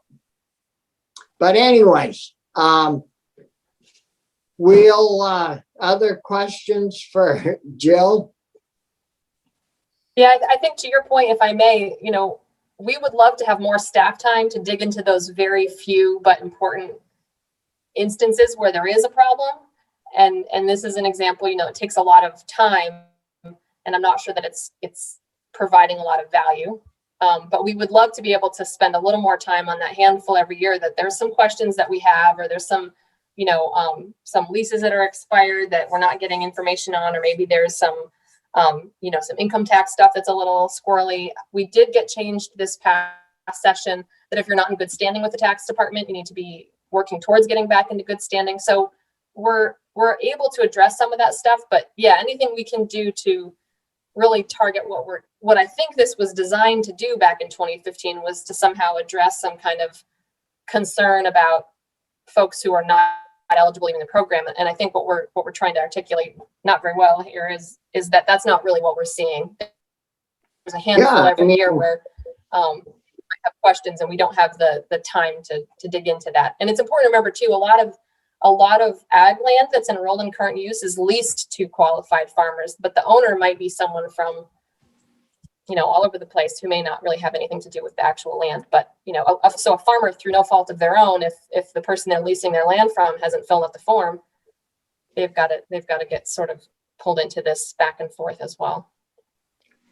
Yeah, I know, like in up this way or Franklin County, you can't even rent land. It's all taken up so quick. If the present owner sells the animals and has the land available, farmers pounce on them immediately to rent or lease the land. And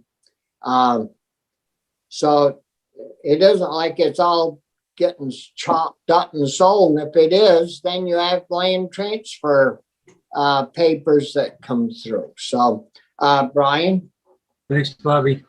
So, Jill, I'm just trying to think if there was another way or ways that could simplify this process that we haven't considered.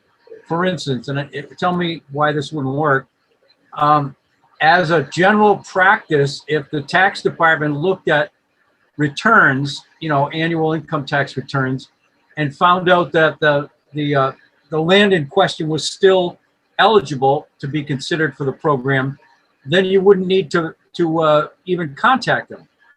That letter wouldn't need to go out, and you might cut way back on at least the ability of someone pushing paper around on a desk. That wouldn't work. No, I think I like to think that's what this will help us do. That we can just resolve it. In our records, we can say treat it as if we received their ag cert because we'll have verified that, and then they won't have to do anything further. So you may not be mailing out 7,000 next year. I mean, if this goes through, it could be. Well, I think what this is designed is the folks who don't respond to that, this gives us a chance to otherwise verify. I think right now we are still, the way I read this is that we do still have to ask folks to certify annually under oath that they're still qualified. But then what this will do will give us a chance to verify that another way and consider them checked for the year. Okay. Thank you. So did the House talk at all about doing away with that annual certification? It came up, but there were a couple of folks who, including, some of the lawmakers who are actually farmers in the program said, it's pretty easy to do this. It's pretty straightforward. You fill it out, you send it in. And if we did away with it completely, would that be unfair to the vast majority of farmers who do fill it out and send it in every year? I don't have an opinion, and we'll do whatever the legislature tells us to do, but it was briefly discussed, but I think there still seemed to be some desire for some sort of an annual certification. Yeah. Other questions for Jill? No? Well, I guess we got 88 covered. Did you want to make comments on 61? Or sure, and I see Abby's on. She might be better than I articulating sort of mechanics of it. But what S61 is trying to address is for when there's a very small solar array, less than 0.1 of an acre, which is very, just really, we're not talking about solar farms here. We're talking about a very small solar array. Right now, those have to be treated as basically development of a property, and the land use change tax process and the discontinuance has to be initiated. And so this is really to try to get at, if this is a very de minimis change, it's clearly not changing the agriculture or forest use of the land. Can we just, treat these as basically sort of part of the property and not have that withdrawal happen and that, that cost to the landowner to withdraw. We worked pretty closely with Forest Parks and Rec. They don't have concerns about this at all.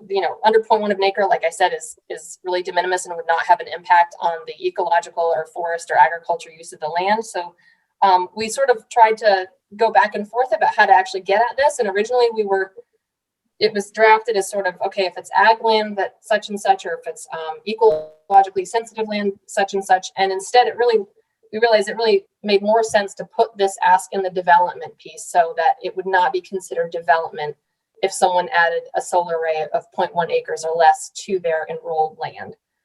Because the development is what kicks off the land use change tax, the valuing of that 0.1 of an acre or less as a standalone parcel, and having to actually withdraw that little piece of the parcel from the program.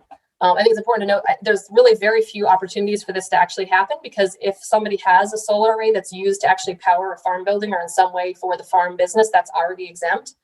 So this is really for, if you are doing one for your personal home or something like that, or a greenhouse or something like that, and it's really not having a negative impact on your property. It's not affecting the ag use or forest land, that it would not be considered development.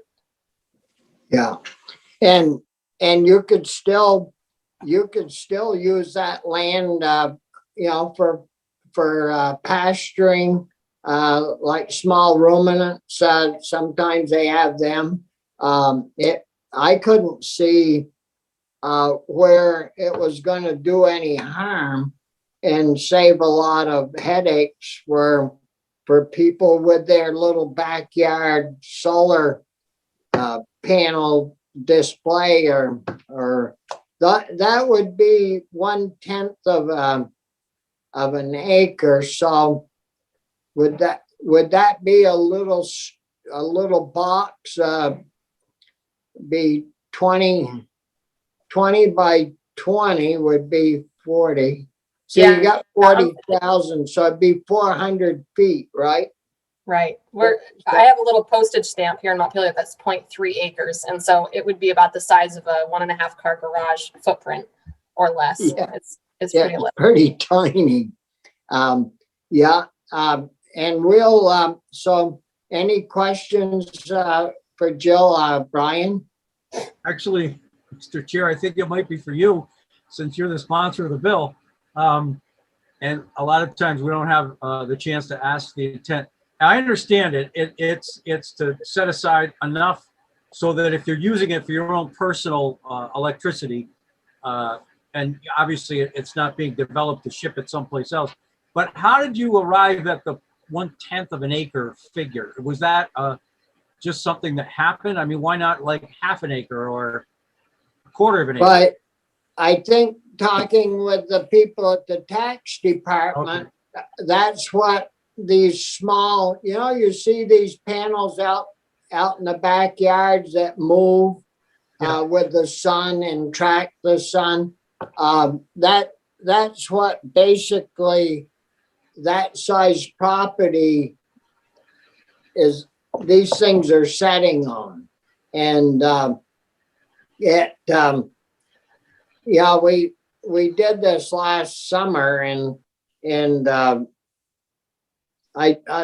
pretty sure that was the issue, was that's what these small arrays sort of take up, but they're usually up in the air a ways, so they don't interfere with if you have small animals that pasture there.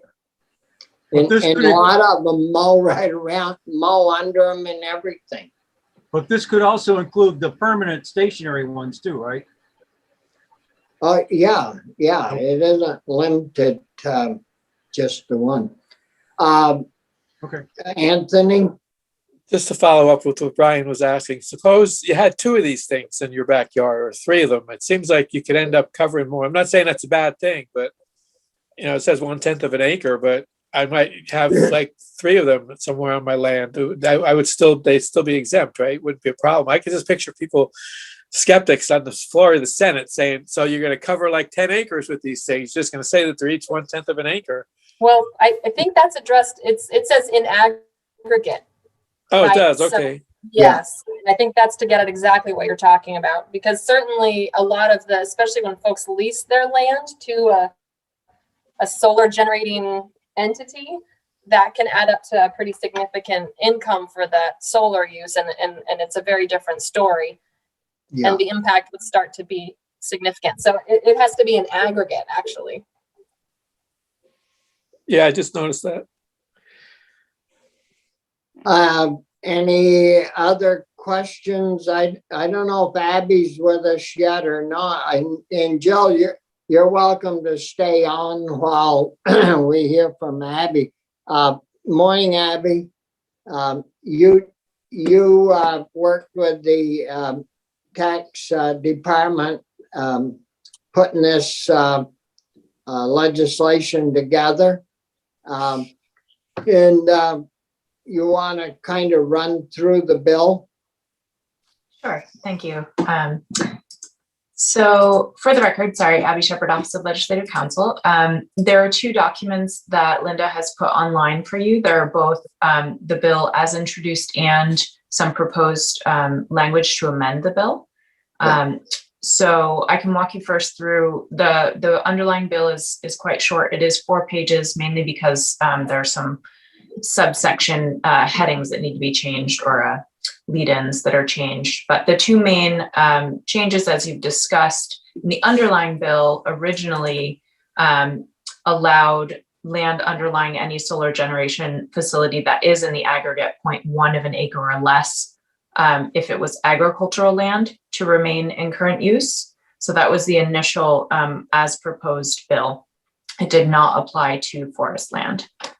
The second change, so I'm sorry, I can give you some, as I said, there's a lot of language here just because of the section numbering. So that language is on page 2. And the second change starts on page 3 for the qualification for the use value program for current use. It makes a change to the department, the director of PVR's requirement to have the current use advisory board approve any forms before the director issued them. So this would allow PVNR to create its forms without having the current use advisory board approve them prior to issuing them. So those are the two changes that would take effect on July 1st of 2021 in the bill as introduced. The language that you see in an amended form moves where it does not change the second change. It leaves in the language allowing PVNR to create its forms without current use advisory board approval.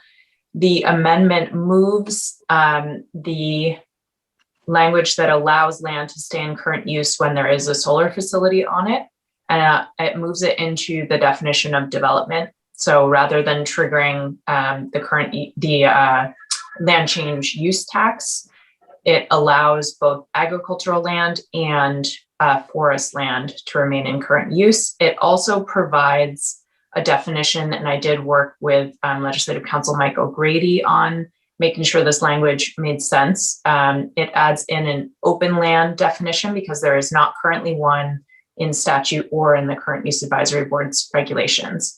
So it makes it clear that when the underlying land qualifies, but it has a solar facility on it that is in the aggregate 0.1 of an acre of land or less, agricultural land can remain in current use, and open land, which means managed forest land that will not be reforested within 2 years, and that is less than or equal to 20% of the total enrolled open land, plus forested acres of productive soils, that land can remain in current use under the forest land designation. So that definition was taken from some of the guidance that's put out by Forest Parks and Rec. Yeah. And I would defer to them as to what type of land that would apply to.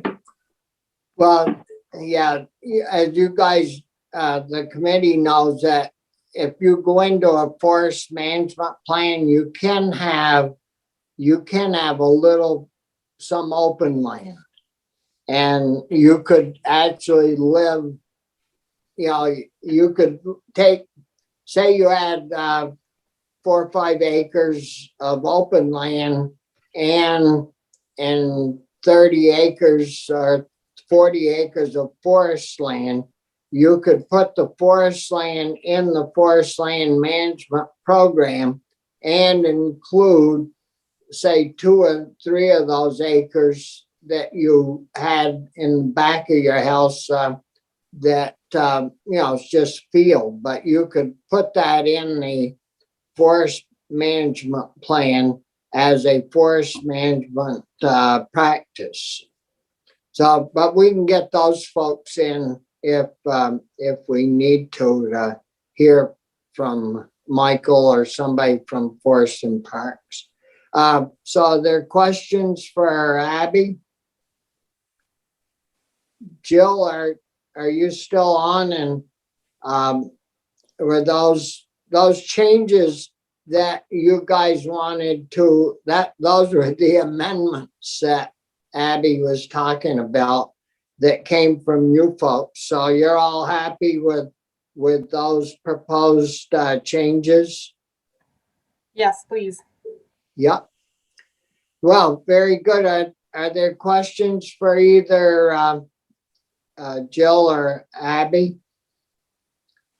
If not, thank you both very much for being with us this morning. And we'll keep working on the bill and try what I was thinking. I don't know if the committee, we haven't really talked about it all together, but we have talked about putting those two bills into one package and floating them through the process. So that's, I guess, Abby, that's something you may want to think about doing, and we'll move forward. So thank you very much. Thank you. So committee, we've got a little bit more to do on. Well, we got people wanting to talk, testify on 434 at 11 or so. So we could take a little break. And then come back at 11:05, something like that. We're back at it, folks, and we're going to hear from Margaret in regards to the Ag Innovation Board and some thoughts that she has in regards to that. And so welcome, Margaret. It's good to have you with us. And you give us your thoughts on that. All right, I remembered to unmute myself. Good morning, and thank you all. My name is Margaret Lagus, and I just have a couple of quick things to mention this morning. Something was brought up to me by my client, the Biotechnology Innovation Organization, and that is that in a couple of states, they are encouraging through legislative action, farmers to switch over to renewable chemistries for plastics, so basically biodegradable plastics. We now have them. They're just coming out in farm grade. So they're a little more expensive, or they may be, they are more expensive than traditional plastics. But as a way of trying to encourage farmers to use them instead of, all of the plastics now that come from farms and end up in landfills, some states are trying to use some of the money that they're getting to encourage farmers to switch over to some of these new innovative chemistries. So that's just one. And I did talk to the agency. They had actually been thinking of trying to do something like that as well. So that might be something that the Ag Innovation Board could do, is to kind of look at that issue and make that part of their proposal when they report back to the legislature next year. And then the second thing is sunsetting the Seed Review Committee when this Innovation Board goes in, because the Innovation Board is going to be looking at all inputs and all aspects of agriculture and its both its positive and negative effects on the environment. We think that that's where the seed trade issue should lie. You're muted. You mentioned other states. Do you have any knowledge of what they've been doing, or any I do, of that? and I will send that to the committee. Yeah. Yeah. And that wouldn't be part of the bill though, would it? It would Well, just, it would be, it might be an additional charge for the innovation board, would be to look at encouraging farmers to, you've already got a piece in there about plastic. And so I think this Yeah. could just be another little tie on to that about renewable chemistries. Okay, yeah.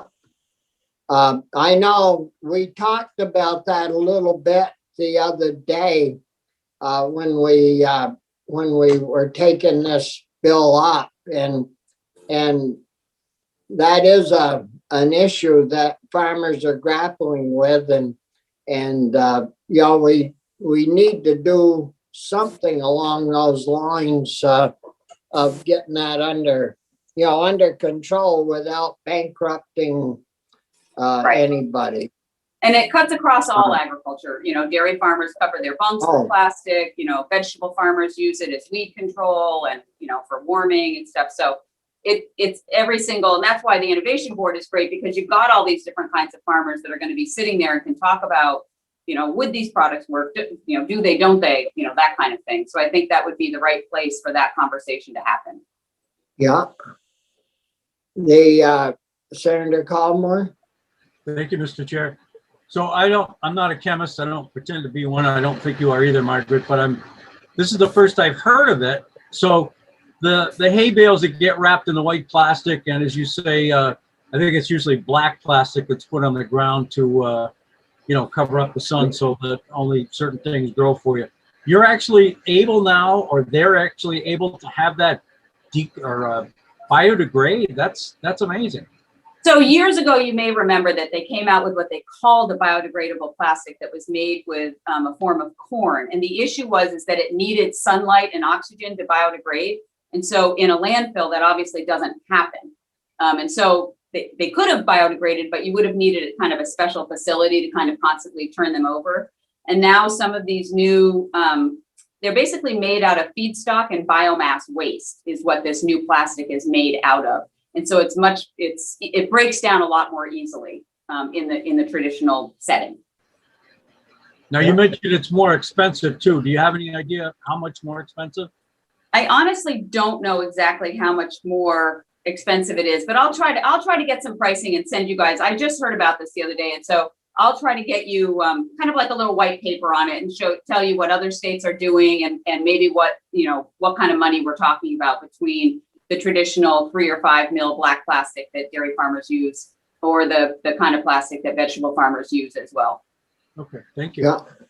Well, that would be helpful, and especially if we need to add language to promote the innovation board into looking into this. That would be good. Other questions for Margaret? No. Let's see, Amanda, are you still with us? Yeah, there you are. Did you come on, Margaret, Amanda, to talk about what Margaret is dealing with the innovation board, or? Yes. Or tell us about the high price of milk, how it's gone up so good, and I'm happy to talk about whatever you would like to, Senator Starr. I'm happy to be here. So whatever is appropriate. Well, I don't know if we ought to start with how great the sugaring season has been or how good the milk prices are. But maybe we could get to something more positive and talk about the innovation board if you would. Yeah, that sounds good. Well, thank you everyone for having us today. We're very excited to offer, well, first of all, for the record, my name is Amanda St. Pierre. I currently serve as the executive director to the Vermont Dairy Producer Alliance. I'm also a dairy farmer here in Berkshire with my family members, my husband, and my 2 sons who are signing on to our dairy this year, which is very exciting officially. They've been home for a couple years, and I've got 1 granddaughter and a grandson on the way. So we are continuing the generations here.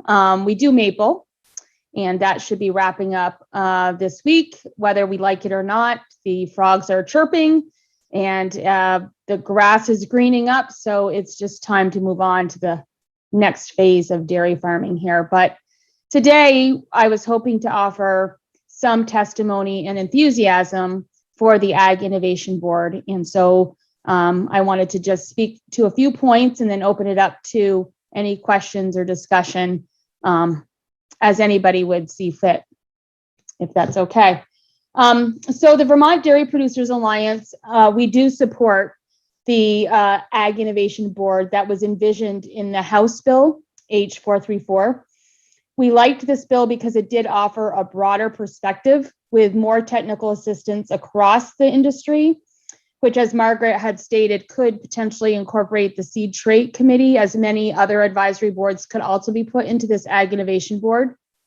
We like that it could increase the amount of the scope of the work that would be done by this board, and it would allow them to have more insight and be able to understand the complexity of what they're discussing. So we really liked that part of it.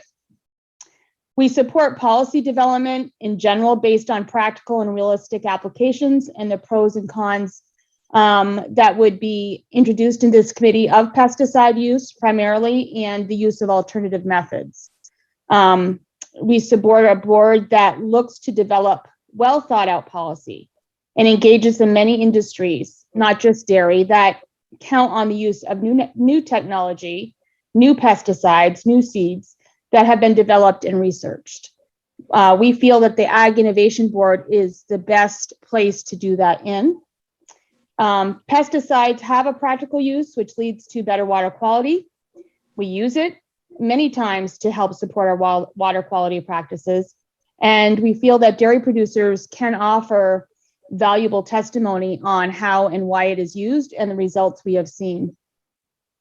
I think in general, we need to take a more expansive view and approach on ag practices and how that has changed over the years. We can't keep thinking like we did 20 years ago. We began dairy farming in 1986, and things that we're incorporating today, technologies and science advanced seeds and pesticides and land management practices are nothing that we even had a thought bubble on when we began dairy farming.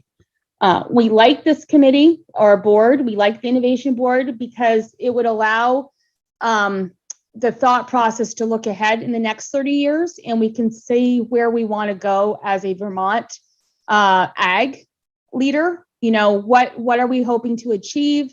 We want sustainability.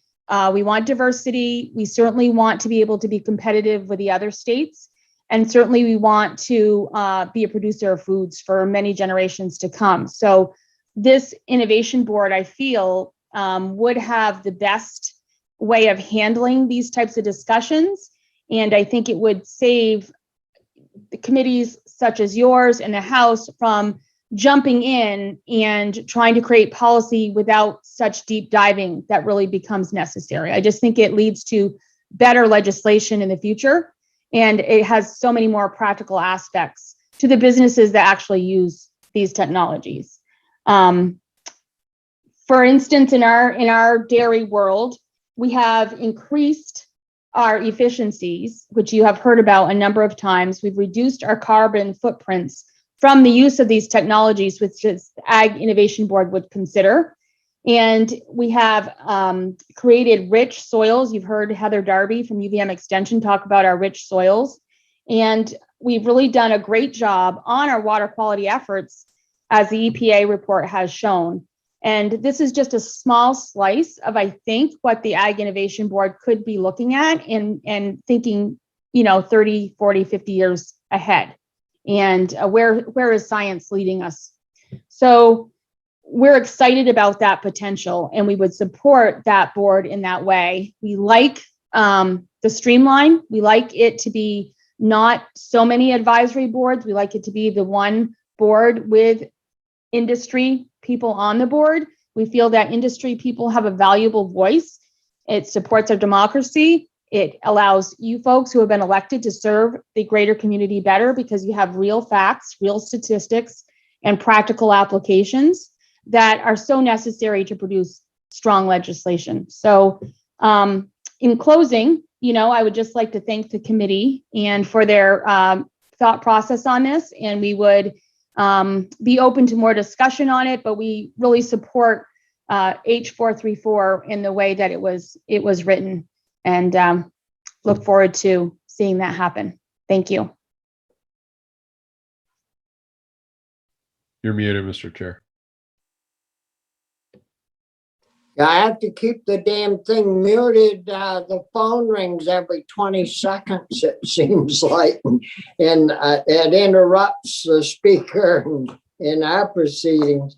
But anyways, thanks a lot, Amanda, for being with us and speaking to this issue. Where the House has passed that over to us, and so we're moving forward with the bill and trying to make it better if there's a way to improve it. Are there questions from any of the members? Brian? Thanks, Bobby. So Amanda, considering your role with the Alliance, I'm just curious, when I look at the membership or the makeup of the board, and I think I mentioned this in another meeting that we had, let me just open it up. There is a member of the farming community who practices organic agriculture, but there's also a member of the public representing the dairy industry. And I'm wondering what you might view as switching that around so it's a dairy farmer and not a member of the public representing the dairy industry. In other words, if you're going to have an organic farmer, to me, it seems only proper that you have a conventional. Yeah, and I really appreciate that, Senator, distinction, because I absolutely agree with that change. I think I feel like there needs to be a balance, and every part of the industry, organic or conventional, serves a great purpose, and we belong together. And I don't like the division, because we are a dairy industry and they serve one sector of our consumers and we serve another. But yeah, I was kind of interested in why there was that that distinction in there, and that was a concern, and we would like that changed to include a conventional dairy farmer. But again, I don't like to I don't want to make a distinction between organic and conventional, but in this instance, with the scope this innovation board could cover, I think that there needs to be a distinction of that. Okay, thank you. Yep. Other questions for Amanda? Can I make one? I did find the states that have passed the bills on the renewable chemistries. Yeah. And so Iowa, Kentucky, Minnesota, and Nebraska passed them because it would benefit their corn producers, because corn is the feedstuffs that they use to make it. And then Maine recently passed one for their forestry industry because it would help use the pulpwood to make it. And so that's what, so those are the states that have passed it right now. So it's Iowa, Kentucky, Maine, Minnesota, and Nebraska. And Maryland is working on it right now as well. Oh, so there's quite a few then that are coming along. The one in Maine, they would use pulpwood to make the cover, the plastic. So it's basically, they use the biomass. Yeah. So they, when you chip the wood, they use that biomass to make it. Yeah. I'll be darned. That's interesting. Well, and we're desperate for the market for pulp. Maybe we could do that over at the power plant. There are all kinds of heat over there, and they're trying to figure out a way to utilize the heat from the Rygate plant. That might be a possibility, right, Chris? Sure, we've nudged them to find some co-locating entity. Margaret, what those states that you mentioned, have they mandated that that's what people use, or what has their law actually done? No, what they did was, I haven't seen the actual language, but what they do is they encourage farmers, I believe through a financial incentive, to use these new forms of chemistries as opposed to the old ones. because it's hard for a farmer to make that decision when you're not making much of a, margin. There's not much of an incentive to buy a more expensive product. Yeah. So, any other questions? Well, I do have one for Chris? Amanda, if that's okay. Senator Collmore has been dogged about this distinction between how we're treating conventional dairy and organic farmers more broadly. But I guess I've wondered if, here we have, in my mind anyway, we have a bunch of dairy, a bunch of organic farmers in dairy and elsewhere. But then in conventional dairy, we have a bunch of farmers, but also processors and ice cream. And, we have like the whole suite kind of the industry in a much bigger way than we do on the organic side. And I read this language to potentially say, maybe it's a processor, not a farmer. And I wonder if that matters. Maybe I just shouldn't worry about it, but it does strike me that it could make sense in conventional dairy to pull some of those voices in, whereas it's not as much of an option on the organic side. Is that possible? You could include both. You could have a dairy industry member and a dairy farmer. I think that this is the great thing of this innovation board, because you do want to consider all pieces of the industries that would use technologies for agriculture. We'll just call it that for now, be it pesticides, seeds, plastic, different types of plastics. But yeah, I think though, speaking as a dairy farmer, we are at the bottom of the chain where we're actually on the fields. Like, we are on the fields applying this technology, and we have to pay for it. We have to justify it. We have to prove that it does influence water quality in a positive way, or it doesn't. It's all on us really to make it work or not work. And so I think some of the frustration we've had in the past with maybe some older legislation is that things are passed without that practicality test. And the intent is always probably good, but when it comes to really applying it, it becomes very different than the intent. And then it becomes a problem to change it and effect change. So this innovation board, I think, could be a great clearinghouse to get us on a really good path. I'm very excited about the plastic discussion. And I think that could be similar to and I probably we use it all the time, but like the efficiency of Vermont, they could do some kind of rebates to farmers if they purchase it. And so I'm really excited to learn that, but that's just another great example of, we don't hear it on the farm yet, right? We don't even know it's out there. So this innovation board could just really be a great place for this stuff too. And eventually, you could, 60-70% people using this type of plastic. Can you imagine what it does to our landfills? That's a lot. And I don't know which version you looked at, both Amanda and Margaret, but the one that we have, I believe, that came from the House has a panel at the, a suggested panel of all different types of members that would meet and set things up to feed to the innovation board that would then make recommendations on the particular products.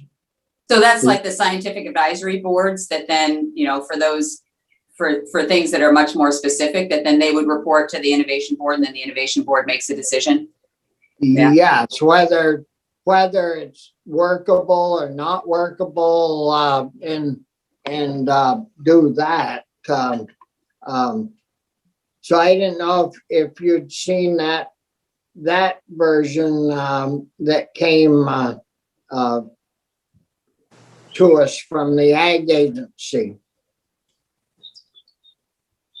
That came from the agency or came from the House? It came over from the House, yeah. But we could send you that copy as well, Amanda. Yeah, I think I'm looking at the right one, but it would be helpful if you did send the latest. That would be great. Yeah. I think there was just a suggestion of what should be, how the board should be reworked from the House's version. Bobby, so I don't know if it's language yet, but. Well, it's in print. Yeah. So, because we haven't worked on, putting it together from the Senate's point of view yet, so. Yeah, I had concerns with that though when it came up because it said they could draw from these people. It didn't guarantee a spot for dairy farmers and other folks. And I think, obviously Amanda makes a good point, even on the House language, we want the impact of someone whose feet are in a field on a regular basis and not necessarily in a corporate office on dairy. Not that there's an issue there, but they look at the world very differently. Well, that's in the top group on the page where we're gonna, Senator Collmore has recommended some changes at the top of the page in the makeup of the full board, the big board, the one that makes the final decisions. And so you could have representation.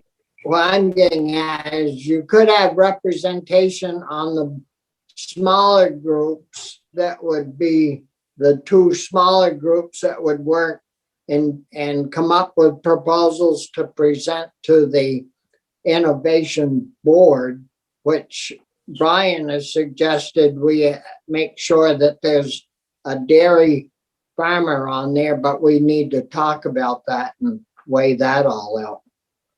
Yep. So just from Agrimark's perspective, we actually kind of liked the size and scope of the board as it came from the House. We prefer to have that wide variety of opinion actually making those final decisions. We do think that they will obviously need the help of other smaller groups. And so that we're happy to have, but we don't want that big board to basically be a mini pesticide advisory council. We don't care if it's, 14 members or 12 members or whatever, but we do think having a wide variety of agricultural producers on that board, along with, a crop consultant, a pesticide applicator, UVM extension, the people that are doing the research and the people that are actually out there, applying products and know what the new technology is, precision agriculture is changing literally every single day. And with more satellites in the air, more farmers are able to take advantage of that. And so I think that this innovation board should have all of that expertise that actually sits there and helps make those decisions. Yep. And we talked about the health commissioner maybe should be there or a designee from the health department, Sure. For health purposes. Yeah. One thing, if I could just add something real quick, sorry, is it appropriate at this time, Senator? Was on our dairy, we have incorporated a business advisor, and really what he does is he takes whatever idea we want to implement and breaks it into dollars and cents, and and what are we hoping to achieve. And some things you can't quantify in dollars. You might have just a philosophy or something you want to pursue, but it gives you realistic numbers on what this proposed change would do. And I don't know what the title of such person would be, but I do think that as we propose changes and new things, we do need some kind of economic viewpoint. And I know I've been watching you guys on YouTube quite a bit this year. That's the positive thing of this COVID, is I can sit in Berkshire and be with you in Montpelier. And early on, you brought somebody from the Economic Development Committee in, and they did a great job. And I don't know, I guess I would like to brainstorm how that could benefit this innovation board and look at, the fiscal part of it as well. Well, of course, we have a whole joint fiscal office that analyzes all types of bills and comes back and gives us an overview of, if you do this, it's going to cost this amount. If you do that, it would be this. And they're usually pretty darn good. They drill pretty deep and, you know, they research the issue. I would expect they would be in a position either to be able to do this, or they certainly would know of someone that they could contract with that could do it. Yep. You know, occasionally they job some of these requests out to people that are specialized in a particular area. But a lot of times, you know, like this school pension business that you probably all read about in the papers and seen on TV, they have a person that has been presenting to us that researched that at length, and I think, I don't know about the other members of the committee, but I felt that we got really pretty solid information from that individual that works right at the joint fiscal office for us. I think they, you know, handled that very well, and so, but that's a good suggestion to for the committee, so we can look into that, Amanda. Thank you.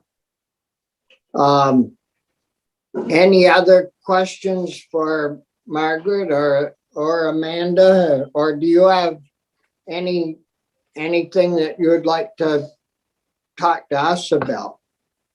You know, any? So, and I haven't deep dived in it, and I apologize, but we've had some people approach us concerned with nuisance trapping. And I haven't, you know, and so I haven't really deep dived to see where that legislation went. I don't think it made crossover.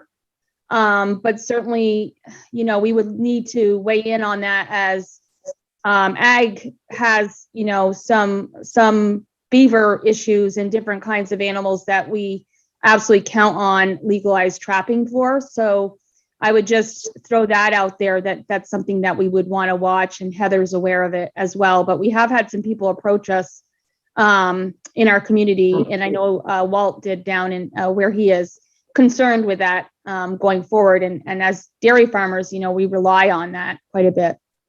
Yeah, I haven't heard, I know there's a bill over in the House, but I haven't heard of anything on our side. I don't know if any of the other members have.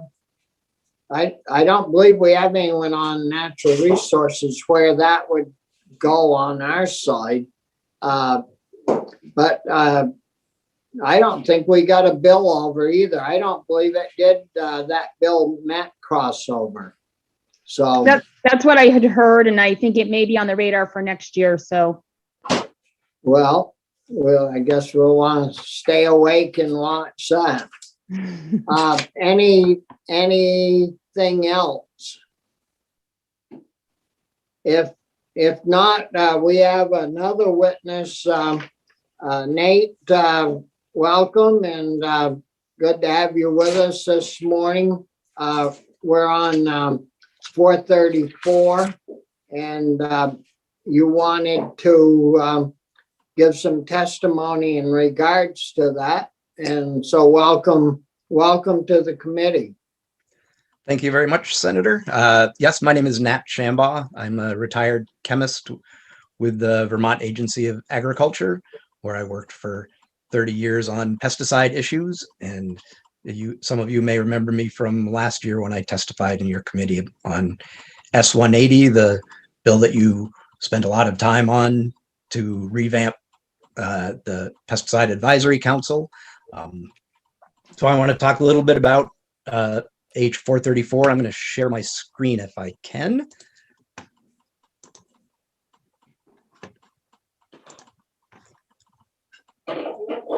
Okay.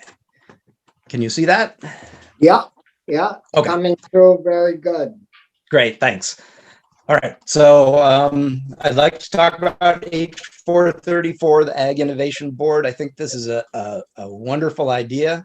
I agree with everything Margaret and Amanda said about the great things that this could do to help research, advocate, and incentivize innovative ag practices across the board. My concern is with how broad the mandate is for this committee, for this board. It's repealing the Pesticide Advisory Council and incorporating portions of their mandate into this this board. And it seems like that's a really broad mandate that they're trying to give this board. Certainly, an innovative ag board should work to incorporate innovative pesticide and fertilizer management and all that sort of thing into agriculture. My problem is that Pesticide Advisory Council had a much more broad mandate than agriculture. It was supposed to work towards minimizing pesticide use across the board. The Ag Innovation Board has a appropriate membership, I think, for a board that is working to deal with innovative ag practices, but it doesn't have a broad enough representation on people with knowledge in pesticides, pesticide use, pesticide consequences, etc., environmental consequences. So I don't think that this board as designed could do a good job of dealing with these sorts of issues, which are in H434.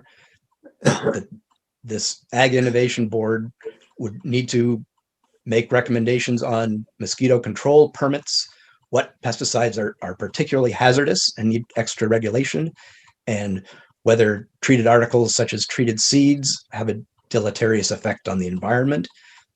These are much broader than agriculture and require people with a different skill set than an innovative ag program would.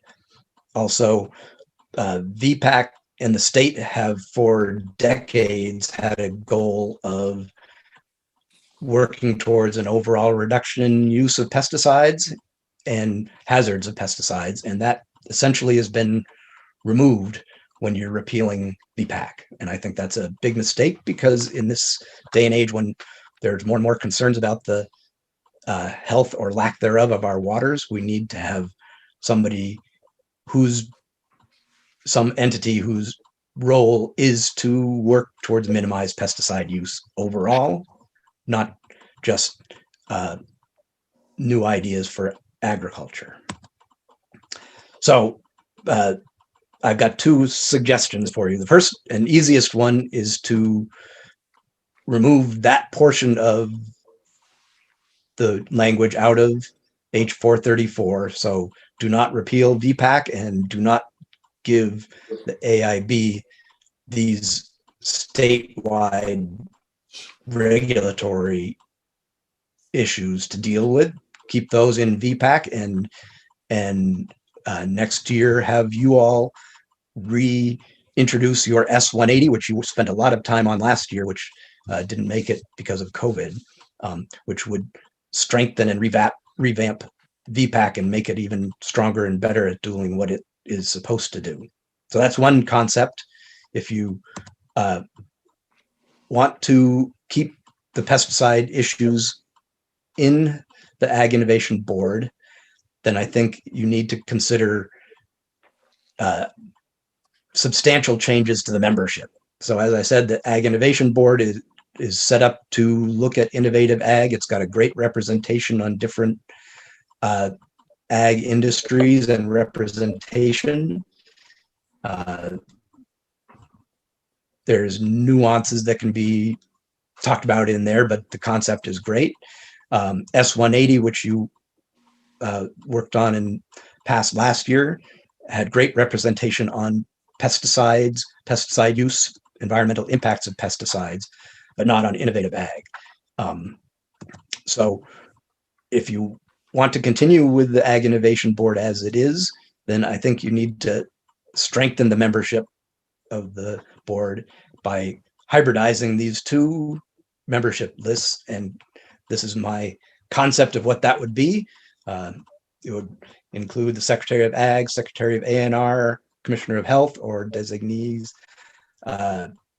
Just like VPAC and your S-180, it would have representatives appointed by the governor, one doing commercial ag or crop consultancy, somebody representing environmental public health issues, and somebody representing organic farming practices, and then somebody with expertise in agronomy, plant pathology, entomology, or soil science, and the use of pesticides in one or more of those areas. UVM extension or somebody of that sort with expertise in use and environmental consequences of pesticides. The same ag industry people that are in the AIB, dairy, fruit and vegetable, and livestock. Somebody with broad knowledge of pollution issues from UVM, Gund Institute, or someplace else. And then somebody with expertise in integrated pest management. This gives a broad coverage of both ag representation for innovative ag issues and broad knowledge of pesticide issues that could do everything that you are asking the Ag Innovation Board to do currently. Okay. Well, any questions? Well, that's interesting, Nate. And if you have that material, did you send that to Linda, Nate? No, I haven't yet. I just finished getting it together this morning, but I will send it out in a little while. Yeah, that would be most helpful. Then we'll have it, in front of us to review and work on as we move forward. Yeah. Yep, I'd be happy to. Yeah, Chris. Thanks, Nat. I'm struck. I guess I'm wondering about the stated mission of the VPAC versus what actually happened. I mean, we heard years ago they hadn't met for a while. So I seem to recall testimony that the board wasn't, or the council, I guess is what it is, wasn't actually doing a lot of the nitty gritty. Should we have this? Should we not? And that was effectively falling to staff.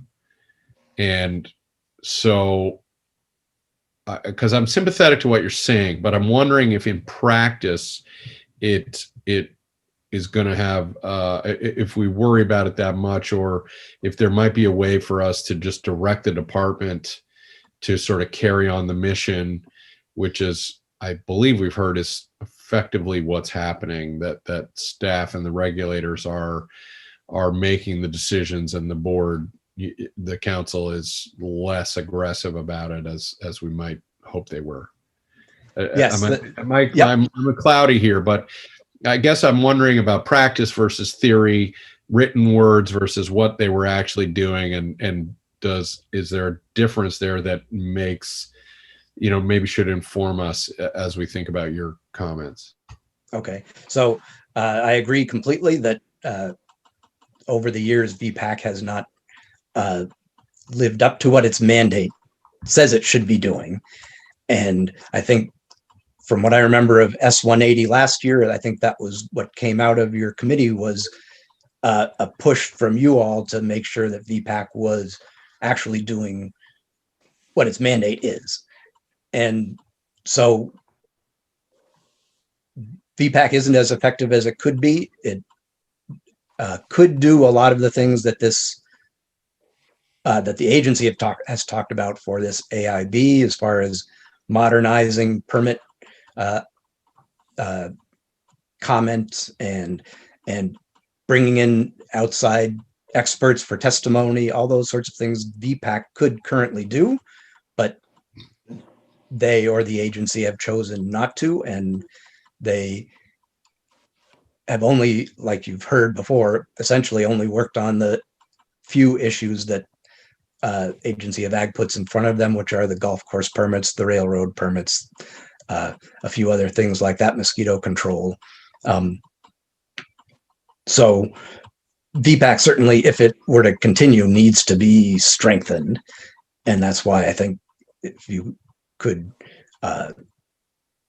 reintroduce S180 next year, if you're not going to abolish VPAC, that would be the way to go, or some variation on S180. I'm afraid that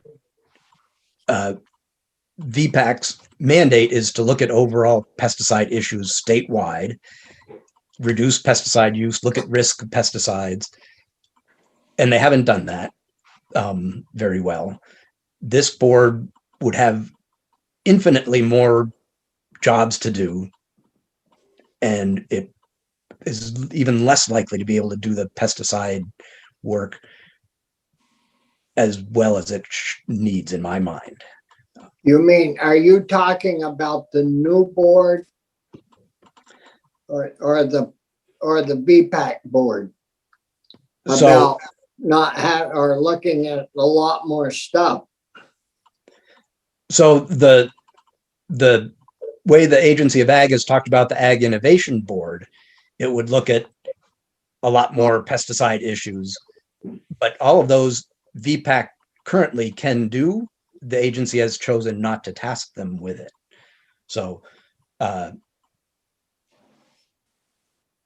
it too broad or not broad enough? I mean, if we're going to create a new board, we certainly, I would think, want to look at the big picture, not just spots on the picture. of course, and that's, so if you want to keep pesticide regulation in the AIB, then there needs to be a broader membership, like I said, with more representation of pesticide issues, and the representation on the Ag Innovation Board as proposed by the House is excellent for looking at innovative ag issues, but a major piece of the board is pesticide issues, and it's not represented well enough in my mind. But I'm not sure that if you're talking about Secretary Moore's proposal, or if you're talking about the House's proposal. Well, I mean, Julie, Secretary Moore sent us her thoughts on the House's proposal, and we haven't really drilled down on that. We're just trying to put the pieces together and then come out with a plan. Senator Polina, do you have a question? Or well, sort of a question, it's kind of a comment, really. I mean, I appreciate what's not saying. I think we've talked a little bit before about how the proposed innovation board doesn't necessarily focus enough on non-farm uses of pesticides. And it doesn't have anybody on at least last time I looked, that there was no representation of people who were expertise in the human health effects of pesticides. I think those are two important things. I think that it was this, at one point, maybe it was Secretary Moore, somebody sent us a list that had an innovation board with then some advisory committees, or the idea of having advisory committees to the board. I mean, one option, if we're just brainstorming, thinking out loud, I'm not proposing this, but you could have the pesticide advisory board, the S108 or whatever number that was, be an advisory board to this Ag Innovation Board. And so that way, because I would really hate to see, I think the board sounds good and it would could do some good stuff, but I don't want us to lose sight of the issue around pesticides and the impacts of pesticides on human health, particularly. I think that's really important. So I think there should be some way to integrate what we're talking about into the board. I'm just not sure about the best way to go about doing it. yeah, Julie sent where she suggested that we set up two groups to advise, to go through the material and advise the big board, their findings on the from their group. We still have to make sure that the pesticide, if we put an advisory group together or redo the pesticide advisory council, there's no magic. We have to make sure that it does its job. That's the thing. It just wasn't following through. So whatever we name it, wherever we put it, the main thing is to make sure it actually does what it's supposed to do. Yeah, Exactly. they do their work. I mean, yeah. I know all about that, trying to get people to do their jobs. It's unreal. But anyways, so any other questions for Nate? Well, if not, if you would make sure Linda can give you that information, or if you have it, Nate, send that down to Linda, and then she'll get it to us. I'll be glad to. Yep. Okay. Well, we appreciate that. Thank you very much. Anything else from committee members? No. No. Well, we'll call it a morning, and we'll get ready to do our other committees' work, I believe. Check out what's going on the floor, which I haven't looked at yet this morning, but it's